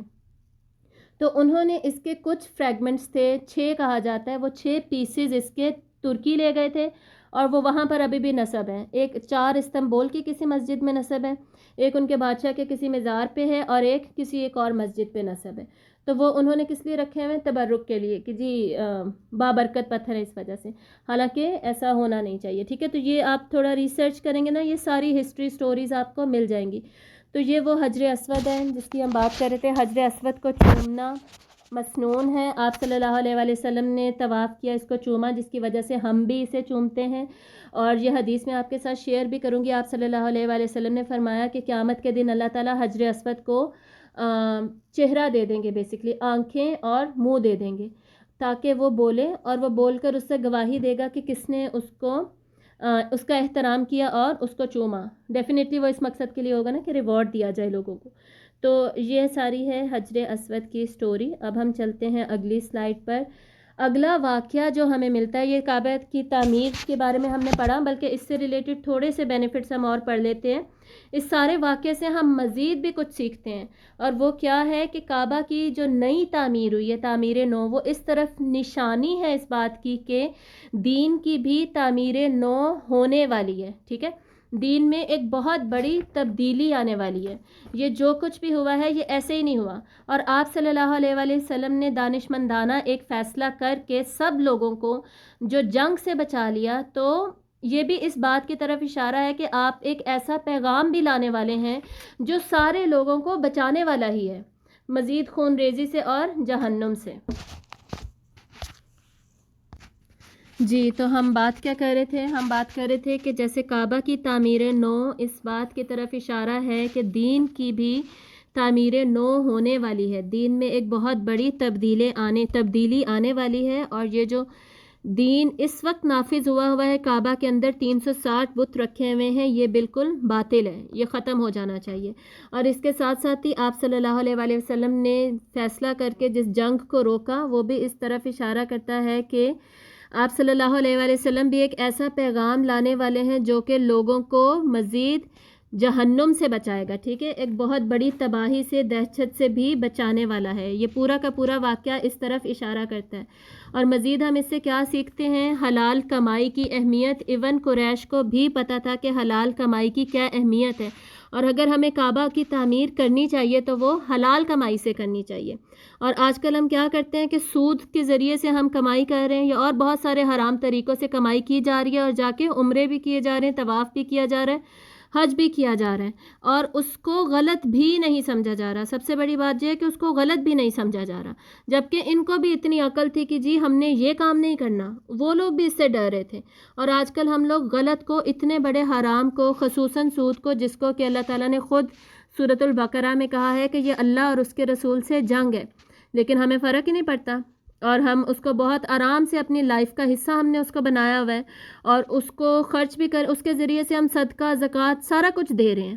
اور ہم کوئی فرق ہمیں بالکل بھی پڑ ہی نہیں رہا. تو ہمیں بھی اس بات پہ بہت زیادہ غور و فکر کرنے کی ضرورت ہے. اور اس کے ساتھ ساتھ ہم یہ سیکھتے ہیں کہ آپ صلی اللہ علیہ وآلہ وسلم کے اخلاق و کردار کے بارے میں، اور یہ کہ آپ کا اخلاق و کردار کا سکہ اس وقت تک جم چکا تھا. ٹھیک ہے، اس پوائنٹ پہ ہم واپس آئیں گے. فی الحال ہم اگلی سٹوری پہ چلتے ہیں، کیونکہ یہ دونوں سٹوریز سے ہم یہ ایک پوائنٹ نکالیں گے، یہ ایک سبق ہم ان دونوں سے انشاءاللہ ڈیرائیو کریں گے. تو یہ جو اگلا واقعہ ہمیں ملتا ہے یہ ہے حضرت زید بن حارثہ رضی اللہ تعالیٰ عنہ کا. یہ واحد صحابی ہیں جن کا کہ نام قرآن مجید میں مینشنڈ ہے، بائی نیم ان کا ذکر آتا ہے. بہت سارے صحابہ کا قرآن مجید میں ذکر آتا ہے لیکن انڈائریکٹلی آتا ہے، بائی نیم کسی کا بھی نہیں آتا. اور یہ ہے سورۃ الاحزاب آیت نمبر 37. فلما قضا زید، پھر جب فیصلہ کر لیا زید نے. اب یہ کس فیصلے کی بات ہو رہی ہے، یہ کیا ہے؟ یہ اس پوری آیت میں بھی ایک سٹوری ہے، ایک واقعہ ہے جس پر انشاءاللہ جب ہم پہنچیں گے تبھی ڈسکس کریں گے. لیکن ان کی اہمیت بتانے کے لیے اور ان کی بلیسنگز بتانے کے لیے، ان کے فضائل بتانے کے لیے یہ پوائنٹ میں نے یہاں پر ریز کیا ہے تاکہ آپ انتہائی دھیان سے ان کی سٹوری سنیں. ٹھیک ہے، تو واقعہ ہوا کیا تھا کہ حضرت زید بن حارثہ رضی اللہ تعالیٰ عنہ بیسکلی یمن سے ہیں. یمن کی جو قحطانی برانچ ہے نا، اس سے یہ بلانگ کرتے تھے. آپ صلی اللہ علیہ وسلم کے بارے میں ہم آلریڈی پڑھ چکے ہیں کہ وہ عرب کے عدنانی عرب سے بلانگ کرتے تھے، یہ قحطانی عرب سے تھے. اور یمن کے دو قبیلے جن میں بیسکلی تھوڑی جھڑپ اور لڑائی شڑائی چل رہی تھی، ان میں سے ایک میں یہ تھے. تو کیا دوسرے قبیلے کے لوگوں نے ان کو لے کر، چھوٹے تھے یہ 7-8 سال کے، جو غلاموں کی منڈی ہوتی ہے نا جہاں پر غلام بکا کرتے تھے، وہاں پر جا کر ان کو بیچ دیا. کیوں بیچ دیا؟ تاکہ ڈیفینیٹلی ان کے ماں باپ کو تکلیف ہو اور وہ سفر کریں. تو حضرت خدیجہ رضی اللہ تعالیٰ عنہ کے جو بھتیجے تھے حکیم ابن حزام، ان کا نام آگے بھی بار بار انشاءاللہ سیرت میں آئے گا. انہوں نے کافی عرصے کے بعد اسلام قبول کر لیا تھا، سٹارٹ میں نہیں کیا تھا. تو انہوں نے ان کو خریدا حضرت خدیجہ کے کہنے پر، کیونکہ حضرت خدیجہ کو غلام کی ضرورت تھی. تو انہوں نے خرید کے حضرت خدیجہ کو دیا، اور حضرت خدیجہ رضی اللہ تعالیٰ عنہ نے رسول اللہ صلی اللہ علیہ وآلہ وسلم کو ہدیہ دے دیا حضرت زید شادی کے وقت. ٹھیک ہے، تو حضرت زید پھر کیا تھے؟ غلام تھے آپ صلی اللہ علیہ وآلہ وسلم کے. شادی کے وقت سے لے کر اب تک آپ کے ساتھ ہی تھے. تو 25 سے 35 سال، ہم 10 سال آلریڈی پڑھ چکے ہیں. تو ابھی 7-8 سال کی عمر میں بھی اگر وہ آپ صلی اللہ علیہ وسلم کے پاس آئے تھے تو ابھی ان کی عمر ہوگی تقریباً 20 کے آگے پیچھے. تو یہ اس طرح حضرت زید آپ صلی اللہ علیہ وسلم کے پاس آئے. اور جب حج کا سیزن تھا، حج میں ڈیفینیٹلی یمن سے بھی قافلے آتے تھے. ایک شخص نے وہاں آ کر ان کا چہرہ دیکھ کر، ان کے نقوش دیکھ کر پہچان لیا کہ یہ مکہ کے لوگوں میں سے نہیں لگتا بلکہ یمن سے لگتا ہے. اس سے کچھ سوال وغیرہ بھی پوچھے، انہیں ڈیفینیٹلی تھوڑا بہت یاد ہوگا. اور پرانے زمانے کے لوگ ویسے بھی اپنے علاقوں کو، اپنی لینیج کو، اپنے آباء و اجداد، نسب کو بہت زیادہ یاد رکھا کرتے تھے. ہماری طرح سائنس، بایولوجی وغیرہ تو وہ نہیں پڑھتے تھے نا کہ یہ چیزیں یاد رکھیں. تو ان کا لیے یہ علم الانساب جو ہے بہت امپورٹنس رکھتا تھا. تو اس کو وہ لوگ بہت زیادہ اہمیت دیتے تھے اور یاد رکھتے تھے. تو کچھ نہ کچھ انہیں ڈیفینیٹلی یاد ہوگا جس کے ذریعے سے ان یمنی لوگوں نے انہیں پہچان لیا. واپس جا کر ان کے والد اور چچا کو بتایا کہ اس طرح مجھے لگتا ہے، ہمیں لگتا ہے کہ یہ آپ کے بیٹے ہیں جو کہ ہمیں مل گئے ہیں وہاں پر. تو وہ فوراً بہت زیادہ خوش ہوئے. انہوں نے اپنا سامان باندھا اور مکہ کے لیے نکل گئے. اور انہیں یہ بھی بتایا گیا کہ عبد المطلب کے ہی ایک خاندان کے پاس ہے آپ کا بیٹا. تو باپ اور چچا تھے بہت زیادہ مال لے کر نکلے اور جا کے رسول اللہ صلی اللہ علیہ وآلہ وسلم کے پاس گئے، آپ کی تعریفیں کی اور آپ کو مال کی پیشکش کی. اور سارا کچھ کرنے کے بعد فرمایا کہ یہ جو بچہ ہے یہ ہمارا بچہ ہے، آپ اس کو ہمارے پاس واپس کر دیں. اور ساری کہانی آپ صلی اللہ علیہ وسلم کو سارا قصہ سنایا. تو آپ صلی اللہ علیہ وسلم ڈیفینیٹلی سارا قصہ سمجھ گئے اور آپ یہ بھی سمجھ گئے کہ یہ زیادتی ہوئی ہے. اب ہمیں یہ پتہ ہے کہ اس وقت وہاں پہ کوئی رول، قانون، لا تو کوئی تھا نہیں جس کے مطابق کہ فیصلہ کیا جائے. وہ پولیس میں جاتے یا عدالت میں جاتے. لا آف جنگل تو چل رہا تھا، جس کا زور جتنا چلتا ہے اس حساب سے وہ فیصلہ کرے گا. تو آپ صلی اللہ علیہ وآلہ وسلم جب زیادتی کو سمجھ گئے تو آپ نے یہی سمجھا، حکمت کا یہی فیصلہ کیا کہ بچے سے پوچھ لیا جائے، زید سے پوچھ لیا جائے کہ کیا یہ سب کچھ سچ ہے، اور جو وہ فیصلہ کرے گا وہ انہیں ایکسیپٹیبل ہوگا. دو کہ غلام کیا ہے؟ غلام بیسکلی اس زمانے میں ایک بہت بڑا ایسیٹ ہوتا تھا. ایک جیسے سمجھیں آج کل ہمارے پاس گھر ہے یا گاڑی ہے جس کی قیمت ہوتی ہے، غلام جب بیچا جاتا تھا تو بہت مہنگے اماؤنٹس میں بکا جاتا تھا اور خریدا بھی جاتا تھا، ٹھیک ہے، تو ایسے ہی کوئی اپنے غلام نہیں دے دیا کرتا تھا. اور حضرت ابو بکر صدیق رضی اللہ تعالیٰ عنہ کے بارے میں جو آتا ہے وہ اتنے غلام خریدا کرتے تھے، تو اتنی انویسٹمنٹ کر کے پیسے دے کے غلام خریدا کرتے تھے، جن پر ان کے والد ابو قحافہ نے کہا بھی تھا کہ تم کتنا غلط سودے تم کرتے ہو، کتنا پیسہ تم ضائع کر دیتے ہو ان غلاموں کے اوپر. خیر واپس اپنی سٹوری پہ آتے ہیں. تو آپ صلی اللہ علیہ وسلم نے زید کو بلایا اور ان سے پوچھا. انہوں نے کہا کہ ہاں میں انہیں پہچان گیا ہوں اور یہ میرے والد اور چچا ہی ہیں. تو آپ صلی اللہ علیہ وسلم نے انہیں آپشن دیا کہ تمہاری مرضی ہے، تم میرے ساتھ رہنا چاہو یا تم ان کے ساتھ جانا چاہو تو تم جا سکتے ہو. اس سے ہمیں یہ بھی پتہ چلتا ہے کہ زید بن حارثہ رضی اللہ تعالیٰ عنہ سے آپ صلی اللہ علیہ وسلم کی کتنی زیادہ اٹیچمنٹ تھی، محبت تھی، کہ آپ خود سے انہیں جانے نہیں دینا چاہتے تھے، ورنہ آپ خود فیصلہ کر دیتے کہ ٹھیک ہے یہ تمہارے والد ہے تم چلے جاؤ ان سے، یا پیسے لے کر جانے دیتے. لیکن آپ نے ان کے اوپر فیصلہ چھوڑا کہ ہو سکتا ہے کہ وہ آپ کو ہی چوز کریں یا ہو سکتا ہے وہ اپنے والدین کو چوز کریں. خیر حضرت زید رضی اللہ تعالیٰ عنہ نے فرمایا کہ میں آپ صلی اللہ علیہ وآلہ وسلم کے علاوہ کبھی کسی کو نہیں چنوں گا. آپ میرے لیے میرے باپ اور چچا سے بڑھ کر ہیں. جو میں نے آپ میں دیکھا ہے وہ میں نے کسی میں بھی نہیں دیکھا، ان میں بھی نہیں دیکھا. تو ان کے جو والد ہیں وہ بہت زیادہ حیران ہوئے اور انہوں نے کہا کہ جی کیا تم غلامی کو چوز کرو گے، تم غلامی کو چنو گے آزادی کے اوپر، اور تم اپنے خون کو، ہم تمہارے خونی رشتہ دار ہیں، میں تمہارا باپ ہوں، اس کو چھوڑ کر تم ایک اجنبی کے ساتھ رہنا پسند کرو گے. تو حضرت زید نے دوبارہ سے یہی کہا کہ ہاں میں ان کے ساتھ ہی رہنا چاہوں گا، کیونکہ جو میں نے ان میں دیکھا ہے، مطلب اخلاق و کردار میں جو دیکھا ہے وہ میں نے کسی میں نہیں دیکھا. تو اس بات پر آپ صلی اللہ علیہ وآلہ وسلم بہت زیادہ خوش ہوئے. آپ نے ان کا ہاتھ پکڑا اور ان کو حتیم کی مقام پر ہی لے کر گئے. بیسکلی جو بھی اعلان کیا جاتا تھا نا امپورٹنٹ اس زمانے میں، وہ یا تو کعبہ میں سے کیا جاتا تھا یا پھر صفا مروہ کی پہاڑی کے اوپر چڑھ کے کیا جاتا تھا. تو کعبہ میں لے جا کر یہ اعلان کیا گیا. آپ صلی اللہ علیہ وسلم وہاں پر گئے اور فرمایا کہ آج سے یہ آزاد ہے، یہ میرا غلام نہیں ہے، اور میں اس کو اپنا منہ بولا بیٹا بنا رہا ہوں، اور وراثت میں یہ میرا برابر کا حصے دار ہوگا. اور اس دن سے پھر جو زید بن حارثہ تھے، ان کے والد کا نام حارثہ تھا رضی اللہ تعالیٰ عنہ، تو وہ پھر زید بن محمد صلی اللہ علیہ وسلم کے نام سے مشہور ہو گئے. اور حضرت ابن عمر کی ہمیں حدیث ملتی ہے کہ وہ فرماتے ہیں کہ ہم جانتے ہی نہیں تھے زید بن حارثہ کو کسی بھی اور نام سے، ہم زید بن محمد ہی جانتے تھے جب تک کہ سورۃ الاحزاب کی آیات نازل نہیں ہوئیں. اور سورۃ الاحزاب کی آیت نمبر 5 نازل ہوئی مدینہ میں جا کر. مدینہ میں آلموسٹ 5 to 6 ہجری کے درمیان میں یہ صورت نازل ہوئی تھی، جس میں پھر اللہ تعالیٰ نے فرمایا کہ جو جس کی اولاد ہیں ان کو انہی کے نام سے پکارا جائے گا. اڈاپشن جو ہے وہ اسلام میں جائز ہے، لیکن اس طریقے سے نہیں جائز کہ ان کا نام بدل دیا جائے یا ان کے بیسکلی رائٹس ان کے بدل دیے جائیں. یہ سارا کچھ نہیں کیا جائے گا. ویسے ایز این آرفن اڈاپٹ کیا جا سکتا ہے. تو واپس پھر زید بن محمد سے وہ زید بن حارثہ بن گئے. یہ آیت نازل ہونے کے بعد سورۃ الاحزاب 33 نمبر صورت ہے، آیت نمبر 5.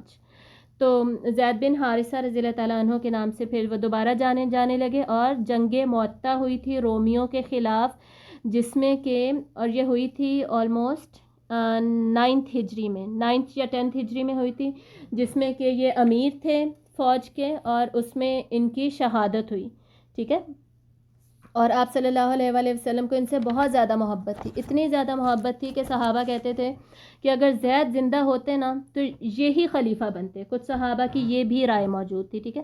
اور ان کے بیٹے تھے اسامہ بن زید، ان سے بھی آپ صلی اللہ علیہ وآلہ وسلم کو اتنی ہی محبت تھی، بلکہ وہ حب الرسول کے نام سے، حب النبی کے نام سے جانے جاتے تھے صلی اللہ علیہ وآلہ وسلم. اور حضرت عمر رضی اللہ تعالیٰ عنہ کے زمانے میں جب انہوں نے تمام صحابہ کے تنخواہیں فکس کی تھی، بیسکلی انہوں نے حضرت ابو بکر کے زمانے میں سب کی سیم تنخواہ ہوتی تھی. ٹھیک ہے. ایک ہی اماؤنٹ سب کو ملتا تھا بیت المال میں سے.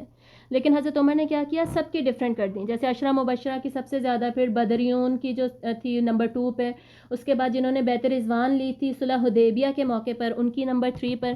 تو ان میں سے حضرت اسامہ بن زید کی نا بہت زیادہ تنخواہ تھی. تو حضرت عمر کے اپنے بیٹے جو تھے عبداللہ بن عمر، انہوں نے پوچھا کہ آپ میرے والد ہیں اور آپ خلیفہ ہیں، ان کی تنخواہ مجھ سے زیادہ آپ نے کیوں رکھی ہوئی ہے؟ تو حضرت عمر رضی اللہ تعالیٰ عنہ نے فرمایا کہ کیونکہ اس سے جتنی محبت آپ صلی اللہ علیہ وآلہ وسلم کو تھی تم سے نہیں تھی، اور اس کے والد سے جتنی محبت تھی رسول اللہ صلی اللہ علیہ وآلہ وسلم کی کو وہ مجھ سے بھی نہیں تھی. سمجھ آئی؟ تو یہ سٹیٹس تھا حضرت زید بن حارثہ کا. یہ واقعہ ہم یہاں پر دیکھ رہے ہیں اور تھوڑی سی ہم نے ان کی ہسٹری پڑھ لی. یہ سارا آپ یاد رکھیں گے، آگے جا کے جب جب ان کا ذکر آئے گا ہم دوبارہ اس کو ریلیٹ کریں گے، اور انشاءاللہ صحابہ کی سیرت بھی ہم ساتھ ساتھ کور کر رہے ہیں. جب سیرت النبی صلی اللہ علیہ وسلم ختم کرے گی تو بہت زیادہ ہم کور کر چکے ہوں گے، اور آگے جب کبھی بھی آپ سیرت صحابہ پڑھیں گے تو انشاءاللہ یہ ساری چیزیں بھی ریوائز ہوں گی، اور پھر اس میں کچھ نہ کچھ ایڈ ہوتا جائے گا. اب اس پورے واقعے سے بھی ہم کیا سیکھ رہے ہیں؟ بہت سارے تو وہی پوائنٹس سیکھ رہے ہیں جو کہ ہم آلریڈی پچھلے واقعے سے سیکھ چکے ہیں، اور وہ کیا ہے؟ رسول اللہ صلی اللہ علیہ وآلہ وسلم کا اخلاق و کردار. اور یہ آپ صلی اللہ علیہ وسلم کی نبوت ملنے سے پہلے جو کہ آپ کے اخلاق کا سکہ جم چکا تھا، اس میں بیسکلی کیا پوائنٹس آتے ہیں.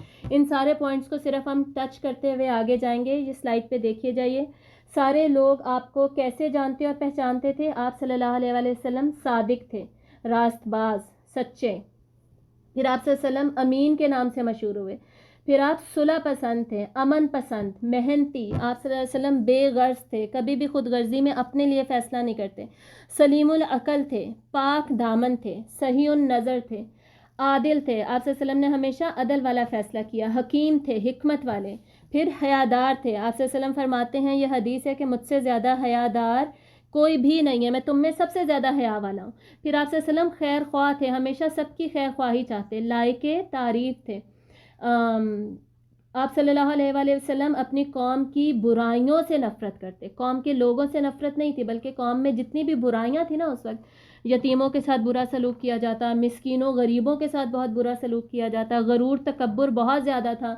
پھر بتوں وغیرہ کی جو پوجا ہوتی تھی، ان ساری برائیوں سے آپ کو نفرت تھی. بتوں سے بہت زیادہ آپ دور رہتے. اور یہ جو میلے وغیرہ لگتے تھے جن میں بتوں کو عزت احترام دی جاتی تھی، انہیں مقدس سمجھا جاتا تھا، اس سب سے آپ دور رہتے.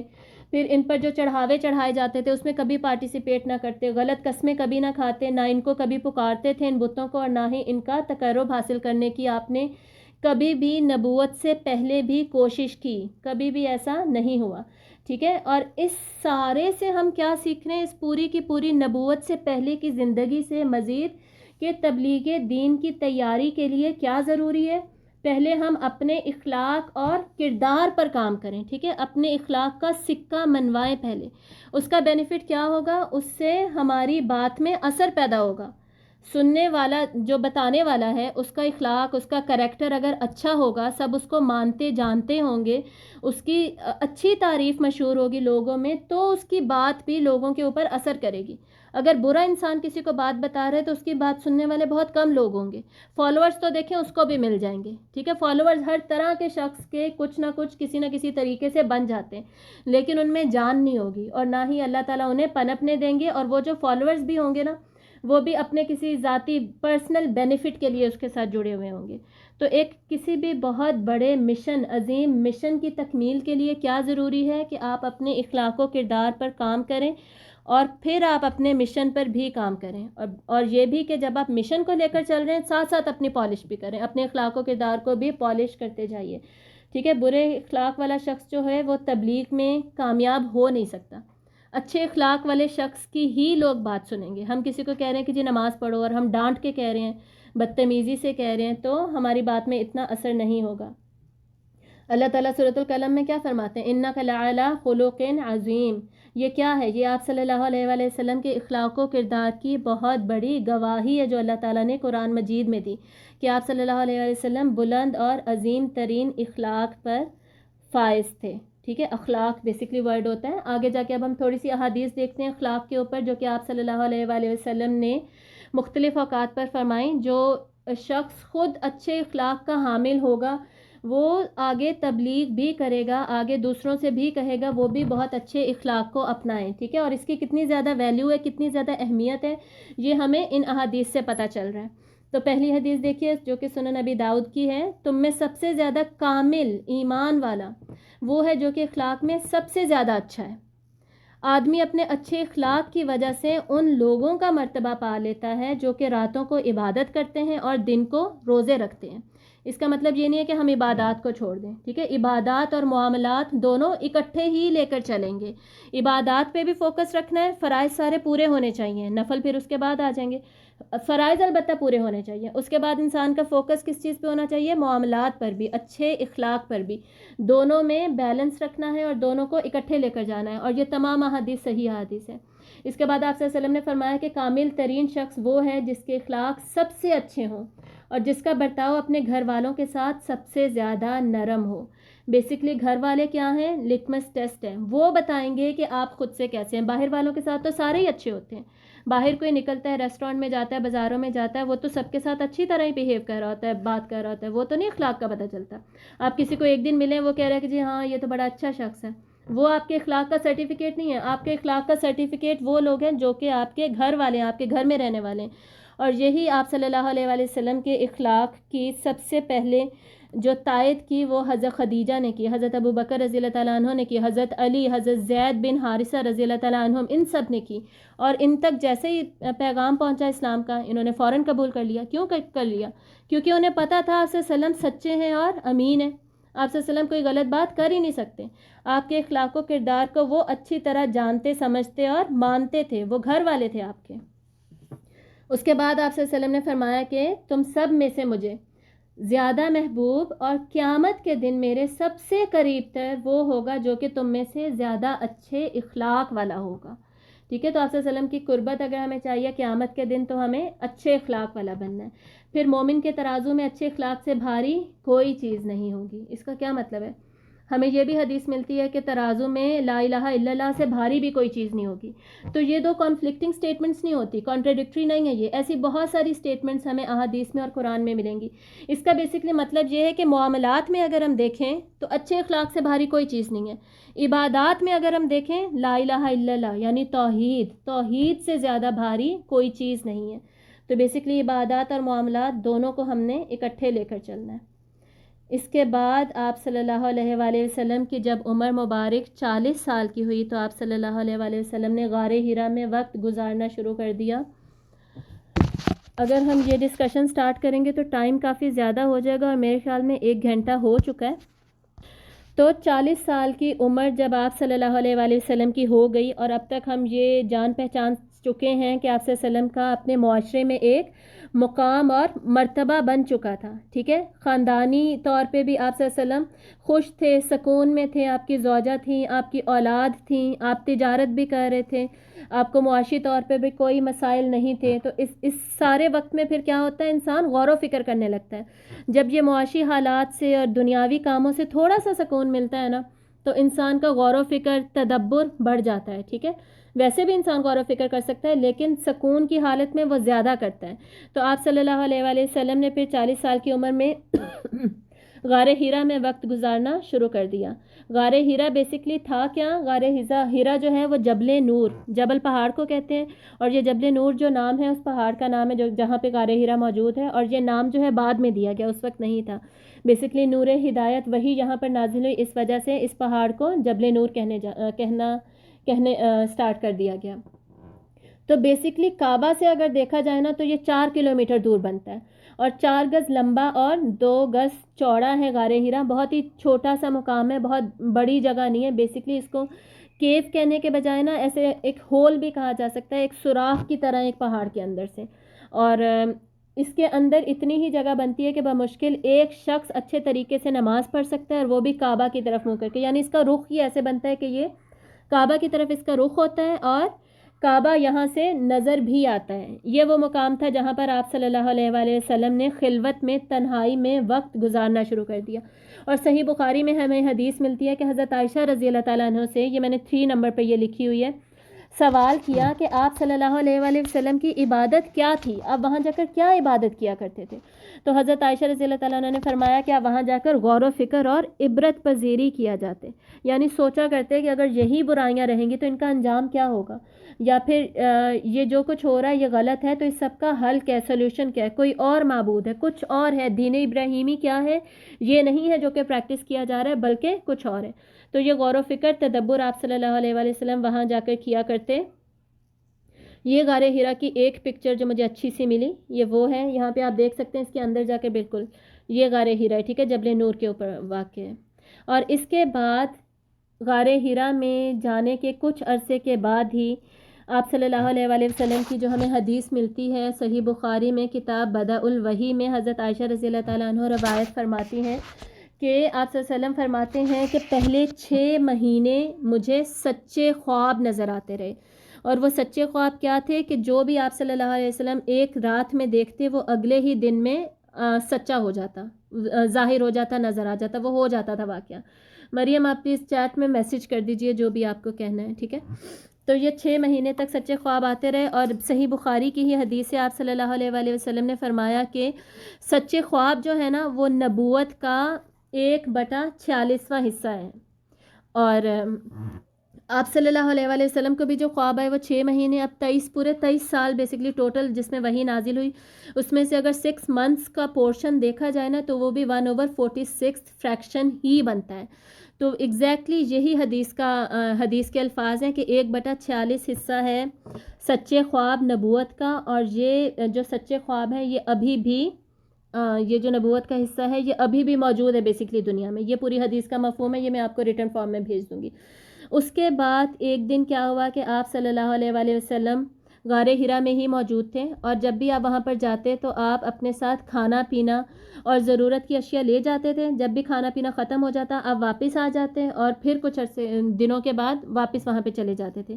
اور بلکہ اسی حدیث میں ہمیں یہ بھی ملتا ہے کہ آپ صلی اللہ علیہ وسلم نے فرمایا کہ مجھے ابھی بھی وہ پتھر یاد ہے جو کہ اس زمانے میں مجھے سلام کیا کرتا تھا، اور آپ صلی اللہ علیہ وسلم کو پتھر اور درخت جھک کر جو سلام کرتے وہ دکھنے لگے اور سنائی دینے لگے۔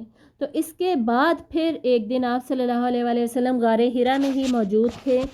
مہینہ کون سا تھا؟ رمضان کا۔ کہاں سے ہمیں پتہ چلتا ہے؟ قرآن مجید سے، سورۃ البقرہ سے، شہر رمضان الذی انزل فیہ القرآن، قرآن نازل ہوا رمضان کے مہینے میں۔ اور دن کون سا تھا؟ پیر کا۔ یہ وہ حدیث ہے جو کہ ہم آلریڈی پڑھ بھی چکے ہیں۔ آپ صلی اللہ علیہ وسلم کی ولادت کی جب ہم نے بات کی تھی، آپ صلی اللہ علیہ وسلم سے جب کسی نے پوچھا کہ آپ پیر کے دن روزہ کیوں رکھتے ہیں، تو آپ صلی اللہ علیہ وسلم نے فرمایا کیونکہ پیر کے دن میری ولادت ہوئی اور پیر کے دن قرآن وحی کا نزول بھی شروع ہوا، ٹھیک ہے؟ تو پیر کا دن تھا۔ یہ دونوں چیزیں ہمیں کنفرم پتہ ہے۔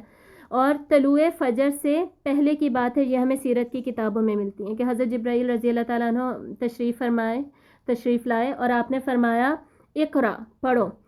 تو آپ صلی اللہ علیہ وسلم انہیں دیکھ رہے تھے، اور حضرت جبرائیل جو تھے انہوں نے ساتھ ہی آپ صلی اللہ علیہ وسلم کو دبوچ لیا مطلب کہ زور سے ہگ کیا، سینے کے ساتھ لگایا، بہت زیادہ زور سے، یہ کتابوں میں لکھا ہوا ہے۔ اور پھر دبوچنے کے بعد فرمایا اقرا، ٹھیک ہے؟ تو آپ صلی اللہ علیہ وسلم نے کیا فرمایا؟ ما انا بقاری، کہ میں پڑھنا نہیں جانتا۔ تو حضرت جبرائیل علیہ السلام نے دوبارہ فرمایا، دوسری مرتبہ دبوچا اور فرمایا اقرا۔ آپ صلی اللہ علیہ وسلم نے پھر یہی فرمایا، ما انا بقاری، میں پڑھنا نہیں جانتا۔ تو تیسری مرتبہ حضرت جبرائیل علیہ السلام نے پھر سے دبوچا اور فرمایا اقرا بسم ربک الذی خلق، پڑھ اپنے رب کے نام سے جس نے کہ پیدا کیا، جس نے کہ تخلیق کی، ٹھیک ہے؟ یہ پہلی آیت حضرت جبرائیل علیہ السلام نے اس وقت پڑھی۔ اب اس سے پہلے کہ ہم آگے بڑھیں، ہم یہ بات کر لیتے ہیں کہ اس دبوچنے کا بیسکلی مقصد کیا تھا۔ تو اس کے بارے میں علماء کرام فرماتے ہیں کہ تاکہ آپ صلی اللہ علیہ وسلم کو احساس ہو کہ یہ کوئی خواب نہیں ہے، یہ حقیقت ہے، یہ سچ ہے، سچ میں ایسا کچھ ہو رہا ہے۔ اور اس کے علاوہ جیسے ہم سورۃ المزمل میں پڑھتے ہیں نا، انا سنلقی علیک قولا ثقیلا، بے شک ہم ڈالنے والے ہیں آپ کے اوپر ایک بوجھ بہت بھاری۔ سورۃ المزمل بھی شروع میں، بالکل شروع میں 6-7 جو صورتیں شروع میں جن کی آیات نازل ہوئی نا، یہ انہی آیات میں سے ایک آیت ہے۔ انشاءاللہ اس کی بھی آگے جا کے ہم تفسیر پڑھیں گے۔ تو یہ جو بہت بھاری بوجھ آپ صلی اللہ علیہ وسلم پر ڈالا جانے والا ہے، جو کہ روحانی طور پر بہت بھاری اس کا وزن ہوگا، اس کی طرف اشارہ ہے کہ دبوچنا بھی کیا ہے؟ بھاری فیل ہو رہا ہے، جسم کے اوپر ہیوی فیل ہو رہا ہے۔ اور وہی بھی جب آپ صلی اللہ علیہ وسلم پر وحی کا نزول ہوتا وہ بھی آپ صلی اللہ علیہ وسلم کو بھاری محسوس ہوتی۔ ہاں جی، آپ نے سوال پوچھا ہے کہ غار ہرا میں ٹائم کیوں سپینڈ کرتے تھے؟ خلوت کے لیے، تنہائی کے لیے، تاکہ تنہائی میں غور و فکر کر سکیں اور جو بیسکلی معاشرے میں برائیاں ہیں ان سب کا حل سوچ سکیں، اپنے معبود کو پہچان سکیں، جو غلط ہو رہا ہے اس سب سے ہٹ کر بیسکلی جب بھی ہم چاہتے ہیں نا کہ ہمارا ذہن کھلے، ہم زیادہ سوچ بچار کر سکیں، تو اس کے لیے کیا ضروری ہے؟ فطرت سے تعلق، نیچر کے قریب سے قریب ہونا۔ جب بھی ہم نیچر کے بہت زیادہ قریب چلے جاتے ہیں نا، تو ہم آفاقی آیات جو ہیں اللہ تعالیٰ کی، کونی نشانیاں جو ہیں ان پر غور و فکر کرنے لگتے ہیں، اور جب ہم ان پر غور و فکر کرتے ہیں تو ہمارے اوپر بہت سارے راز کھلتے ہیں۔ اور قرآن مجید میں بار بار اللہ تعالیٰ فرماتے ہیں کہ آفاقی نشانیوں پر، کائنات میں بکھری ہوئی نشانیوں پہ غور و فکر کرو۔ کیوں کرو؟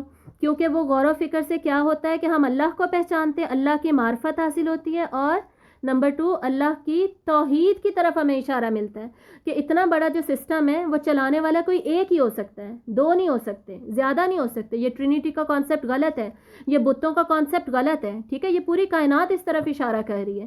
تو اس سب کے لیے آپ صلی اللہ علیہ وآلہ وسلم وہاں پر جا کر غور و فکر کیا کرتے. اگر پھر بھی کنفیوژن ہے تو آپ مجھے دوبارہ میسج کر دیجئے. بات کو وہیں سے ہم جوڑتے ہیں. کہاں پہ تھے؟ ہاں جی، بوجھ اٹھانا. تو بہت بڑا بوجھ آپ صلی اللہ علیہ وسلم پر ڈالا جانے والا تھا، اس کی طرف بھی اشارہ تھا کہ وہ بھی ایک مشکل مرحلے سے بیسکلی آپ کو ابھی بھی گزارا جا رہا ہے اور بعد میں بھی گزارا جائے گا. ٹھیک ہے، اور اس کے بعد ہوا کیا؟ 5 آیات سورۃ العلق کی نازل ہوئیں. 5 آیات کیا ہیں؟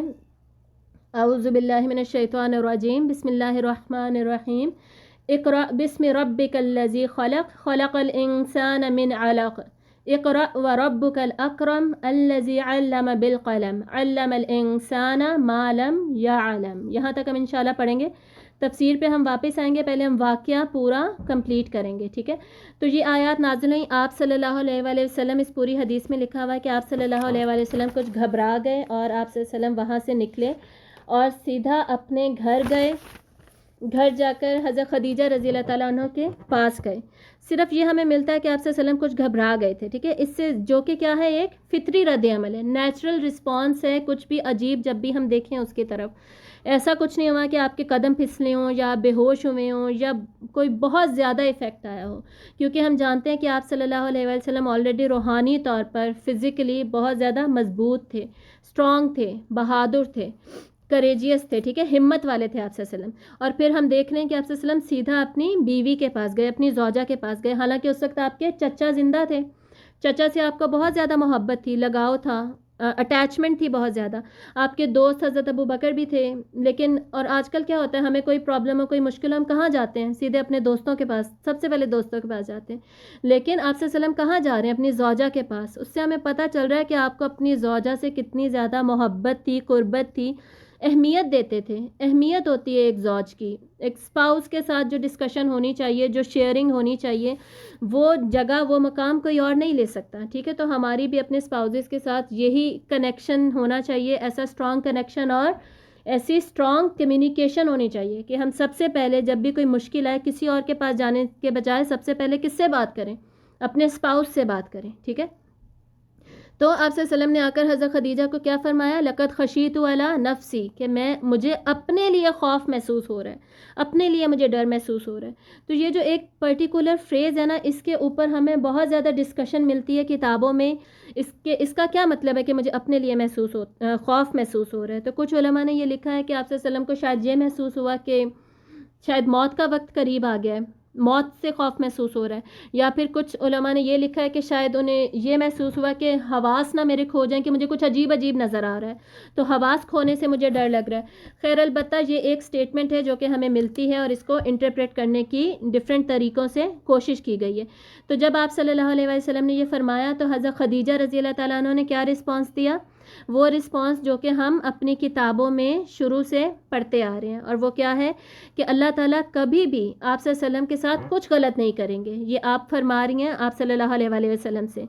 کیوں؟ کیونکہ آپ صلی اللہ علیہ وسلم ہمیشہ صلہ رحمی کرتے ہیں، یعنی رشتہ داروں کا خیال کرتے ہیں. آپ ہمیشہ غریبوں کی مدد کرتے ہیں، آپ ہمیشہ مہمان نوازی کرتے ہیں، مہمانوں کے ساتھ اچھا سلوک کرتے ہیں، آپ ہر مصیبت زدہ کی مدد کرتے ہیں. تو یہ اللہ تعالیٰ آپ کے ساتھ کبھی بھی کچھ غلط نہیں پھر کر سکتے. مطلب حضرت خدیجہ رضی اللہ تعالیٰ عنہ کی اس سٹیٹمنٹ سے ہم کیا سیکھ رہے ہیں؟ انہوں نے پورا کا پورا اخلاق نبی صلی اللہ علیہ وآلہ وسلم اس کو سمرائز کر دیا اپنے سٹیٹمنٹ میں. دوبارہ سے آپ صلی اللہ علیہ وسلم کے اخلاق و کردار کا سرٹیفکیٹ دے دیا. اور اس سے ہمیں کیا پتہ چل رہا ہے؟ As you sow shall you reap. جیسا ہم کرتے ہیں ویسا ہی ہم بھرتے ہیں. اگر ہم دوسروں کے ساتھ اچھے ہیں، اچھے اخلاق و کردار کے مالک ہیں، تو اللہ تعالیٰ ہمارے ساتھ برا نہیں کریں گے. الٹیمیٹلی ہمیں اس کا اچھا پھل دنیا میں دیکھنے کو ملے گا. فرض کریں دنیا میں نہیں بھی دیکھنے کو مل رہا تو آخرت میں تو دیکھنے کو ملے گا ہی. تو یہ موٹیویشن ہی ہمارے لیے کافی ہے کہ ہم اپنا اخلاق و کردار اچھا بنائیں، بہترین بنائیں.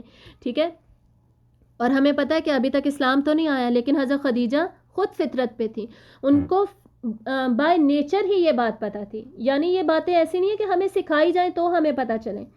ہماری فطرت میں کچھ چیزیں انگریوڈ ہیں، کچھ باتیں انگریوڈ ہیں جو کہ ہمیں آلریڈی پتہ ہونی چاہیے کہ ہم ایسا کریں گے، اگر ہم اچھے رہیں گے تو ہمارے ساتھ اچھا ہی ہوگا، ٹھیک ہے، اور ہمیں اچھا ہی رہنا چاہیے.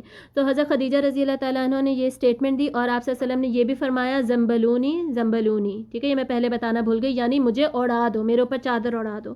تو حضرت خدیجہ نے آپ کے اوپر چادر بھی اڑائی. پھر یہ کنورسیشن ہوئی، اور پھر حضرت خدیجہ آپ صلی اللہ علیہ وآلہ وسلم کو لے کر ورقہ بن نوفل کے پاس گئیں، ٹھیک ہے. ورقہ بن نوفل کون تھے؟ آپ حضرت خدیجہ رضی اللہ تعالیٰ عنہ کے چچا زاد بھائی تھے، لیکن عمر میں بہت بڑے تھے حضرت خدیجہ سے.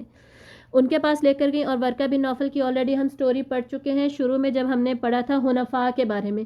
کچھ لوگ مکہ میں جو کہ حنیف تھے، جو کہ توحید پر تھے، ان میں سے ایک تھے ورقہ بن نوفل، جو کہ اس وقت چلے گئے تھے ٹریول کر کے شام وغیرہ کی طرف، اور وہاں سے انہوں نے کرسچینٹی کو اڈاپٹ کیا تھا. لیکن کون سی کرسچینٹی، کون سی عیسائیت؟ وہ جو ٹرینیٹی پہ بیلیو نہیں کرتی تھی، وہ والی عیسائیت جس میں کہ بیسکلی حنفیت جو تھی، توحید جو تھی وہ زندہ تھی، ایک اللہ پر ہی وہ یقین رکھتے تھے، اور اس کو بیسکلی انہوں نے اڈاپٹ کیا تھا. اور عبرانی یہ جانتے تھے، اور عبرانی میں لکھا پڑھا کرتے تھے، ٹھیک ہے.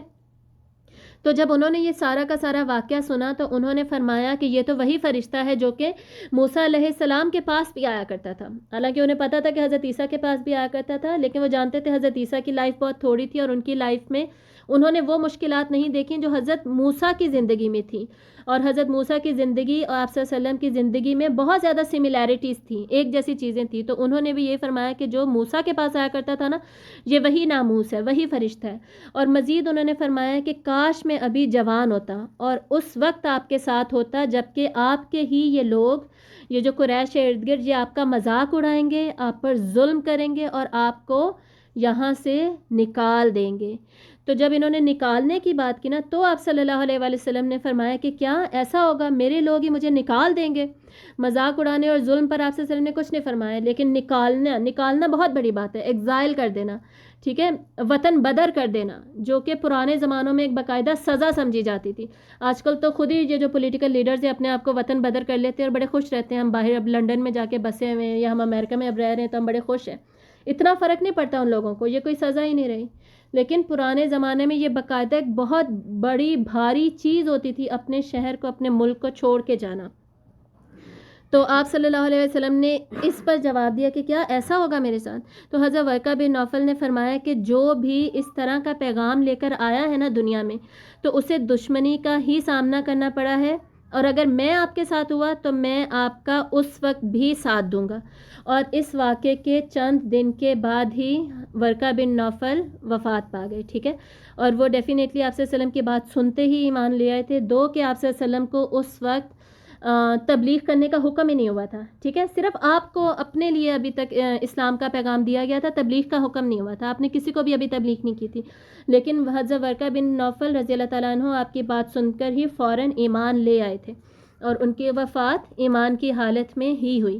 اور اس کے بعد پھر کچھ عرصے کے لیے وحی کا سلسلہ رک گیا. وحی کا سلسلہ کتنے دن کے لیے رکا، کتنے عرصے کے لیے؟ کچھ کتابوں میں لکھا ہے 1 مہینے کے لیے، 3 مہینے، 6 مہینے، اس طرح ڈفرینٹ فگرز ہمیں ملتی ہیں. لیکن وحی کا سلسلہ البتہ رک گیا. کیوں رک گیا؟ تاکہ آپ صلی اللہ علیہ وآلہ وسلم کو ذہنی طور پر تیار کیا جا سکے کہ مزید کچھ ایسا ہونے والا ہے، مزید وحی آنے والی ہے، جس کو بیسکلی ڈیفینیٹلی ریسیو کرنے کے لیے روحانی طور پر مضبوط ہونا اور ایک ایکسیپٹنس اپنے اندر پیدا کرنا بہت زیادہ ضروری ہے. اور اس کے علاوہ شوق اور طلب پیدا کرنی بھی بہت زیادہ ضروری تھی کہ آپ صلی اللہ علیہ وسلم کے اندر ایک شوق پیدا ہو، طلب پیدا ہو وحی کا، اور آپ انتظار میں رہیں، ٹھیک ہے. تو دوسری وحی انشاءاللہ ہم اگلی کلاس میں پڑھیں گے. یہاں تک یہ واقعہ ہمارا مکمل ہوا. اب ہم آتے ہیں تفسیر کے اوپر. تو یہ ہماری لاسٹ سلائیڈ ہوگی. سورۃ العلق کی پہلی 5 آیات جو آپ صلی اللہ علیہ وآلہ وسلم پر نازل ہوئیں، یہ ضرور سنیے گا انشاءاللہ. 10 منٹ میں ہم اس کو، یا 5 منٹس میں ہم انشاءاللہ اس کو کور کر لیں گے، اور پھر کلاس کو ہم اینڈ کریں گے، ٹھیک ہے. تو پہلی آیت، پہلا لفظ جو آپ صلی اللہ علیہ وآلہ وسلم پر نازل ہوا، جو قرآن مجید میں ہمیں بھی دیا گیا، وہ کیا ہے؟ اقرا. اقرا بسم ربک الذی خلق. پہلی کمانڈمنٹ، پہلا حکم جو ہمیں دیا گیا قرآن میں، نہ وہ کسی عبادت کا تھا، نہ ہی وہ کسی بھی قسم کی اطاعت کا تھا، بلکہ وہ کیا ہے؟ پڑھو. اقرا، ٹھیک ہے. اور پڑھنا کیا، اقرا کے میننگ میں بیسکلی دونوں طریقے سے پڑھنا آتا ہے. ریڈنگ بھی، ریڈنگ کیسے کی جاتی ہے، دیکھ کے، ٹھیک ہے. اور ریسیٹیشن بھی، ریسیٹیشن کیسے کی جاتی ہے، سن کر، اورلی. تو یہ دونوں میننگ اس کے اندر شامل ہیں، ریڈ اینڈ ریسائٹ. کیسے پڑھنا ہے، کیا پڑھنا ہے، بسمی، اپنے رب کے نام کے ساتھ. اس میں یہ جو با ہے نا، اس کو با تعلیلیہ بھی کہا گیا ہے اور با سببیہ بھی. تو بسمی میں اپنے رب کے نام کے ساتھ، اس کے بہت سارے مطلب کیے گئے ہیں. جیسے پہلا مطلب یہ کہ اللہ کے نام کے ساتھ، یعنی اللہ کا نام لے کر پڑھیں. کیسے؟ جیسے ہم پڑھتے ہیں بسم اللہ الرحمن الرحیم. بسم اللہ ہم کیوں پڑھتے ہیں؟ اللہ کے نام سے ہم شروع کر رہے ہیں، ابتدا کر رہے ہیں ہر کام کی. تو اس آیت، پرٹیکولرلی اس آیت کے بارے میں یہ بھی لکھا گیا ہے کہ اس آیت میں حکم دیا جا رہا ہے کہ آپ بسم اللہ پڑھیے. جیسے اعوذ باللہ پڑھنے کا حکم کہاں پر ہے؟ سورۃ الاعراف میں ہمیں ملتا ہے، اور سورۃ النحل میں ہمیں ملتا ہے کہ ایک جگہ پر ہمیں ملتا ہے کہ جب بھی تم قرآن پڑھنے لگو تو تعوذ پڑھ لیا کرو، اور دوسری جگہ ہمیں کیا ملتا ہے، جب بھی کوئی کام کرنے لگو تو تعوذ پڑھ لیا کرو. تو بسم اللہ پڑھنے کا حکم قرآن مجید میں کہاں ہے؟ تو علماء کرام لکھتے ہیں کہ یہ پرٹیکولر آیت ہے جس میں کہا جا رہا ہے کہ اللہ کے نام سے شروع کیا کرو، یعنی بسم اللہ پڑھ لیا کرو. دوسرا اس کا یہ بھی مطلب لیا گیا کہ پڑھو اللہ کے علم میں سے، یعنی یہ جو علم تمہارے پاس آئے گا یہ تمہارا اپنا نہیں ہوگا، یا اس کی سورس کوئی اور نہیں ہوگی، بلکہ اللہ تعالیٰ کا علم ہوگا جو کہ تمہیں دیا جائے گا، اور جس میں سے کہ آپ آگے پڑھیں گے. یعنی پریشانی کی بات نہیں ہے کہ آپ صلی اللہ علیہ وسلم جیسے فرما رہے تھے ما انا بقاری، پڑھنا نہیں بھی آتا تو اللہ تعالیٰ علم دیں گے. دوسرا اللہ کی طرف سے ڈائریکٹلی یہ علم آئے گا. اور آخری بات، اللہ کی مدد کے ساتھ ہوگا. ٹھیک ہے، تو اللہ تعالیٰ کی مدد اس میں شامل رہے گی. اقرا بسم ربکل. ربکل کیوں؟ آپ کا رب، مطلب یہاں پر کیا بتایا جا رہا ہے، انسان کا اللہ تعالیٰ سے رشتہ. یہاں پر بتایا جا رہا ہے کہ یہ جو علم آ رہا ہے کس کی طرف سے آ رہا ہے، کس کے نام کی ہم بات کر رہے ہیں، اس کے نام کی بات کر رہے ہیں جس کا آپ کے ساتھ کوئی کنیکشن ہے، کوئی رشتہ ہے، وہ رب ہے آپ کا.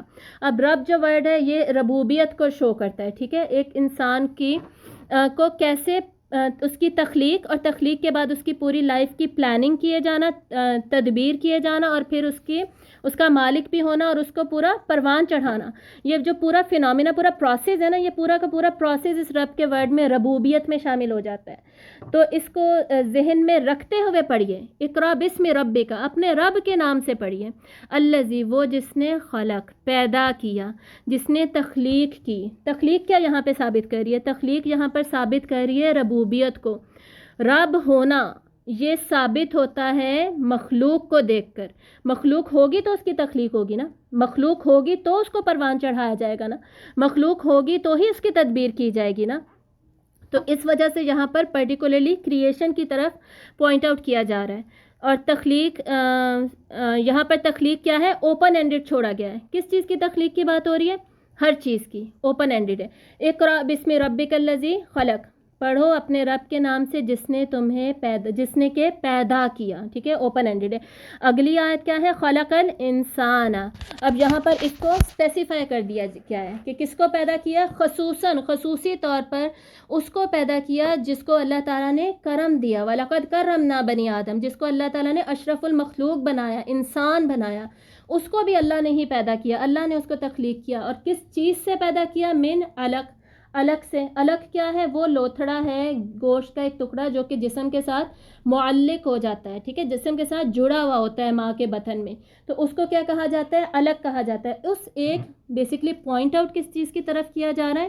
سائنٹیفک فیکٹس کی طرف یہاں پوائنٹ آؤٹ نہیں کیا جا رہا. اس بتایا یہ جا رہا ہے کہ کتنی حقیر سی چیز ہے جس سے کہ تمہیں پیدا کر کے اللہ نے تمہیں کرم دے دیا، فضیلت دے دی اللہ نے تمہیں. اور فضیلت کس بیسس پہ دے دی؟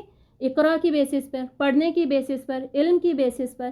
سمجھ آ رہی ہے نا؟ تو یہ ان ساری آیات کو آپ آپس میں کنیکٹ کر کے دیکھیے گا. اور یہاں پر انسان کا ورڈ بھی بہت زیادہ امپورٹنٹ ہے. انسان کا ورڈ نسیان سے نکلا ہے. نسیان کیا ہوتا ہے؟ بھول جانا. انسان کون ہے؟ بھول جانے والا. تو انسان بھول جاتا ہے کہ وہ کس چیز سے بنا تھا، ایک الگ سے بنا تھا. اور پھر کیا کرتا ہے؟ تکبر، فخر، اس طرح کی ساری چیزیں، غرور اس کے ذہن میں آنے لگتا ہے. عاجزی کو بھول جاتا ہے.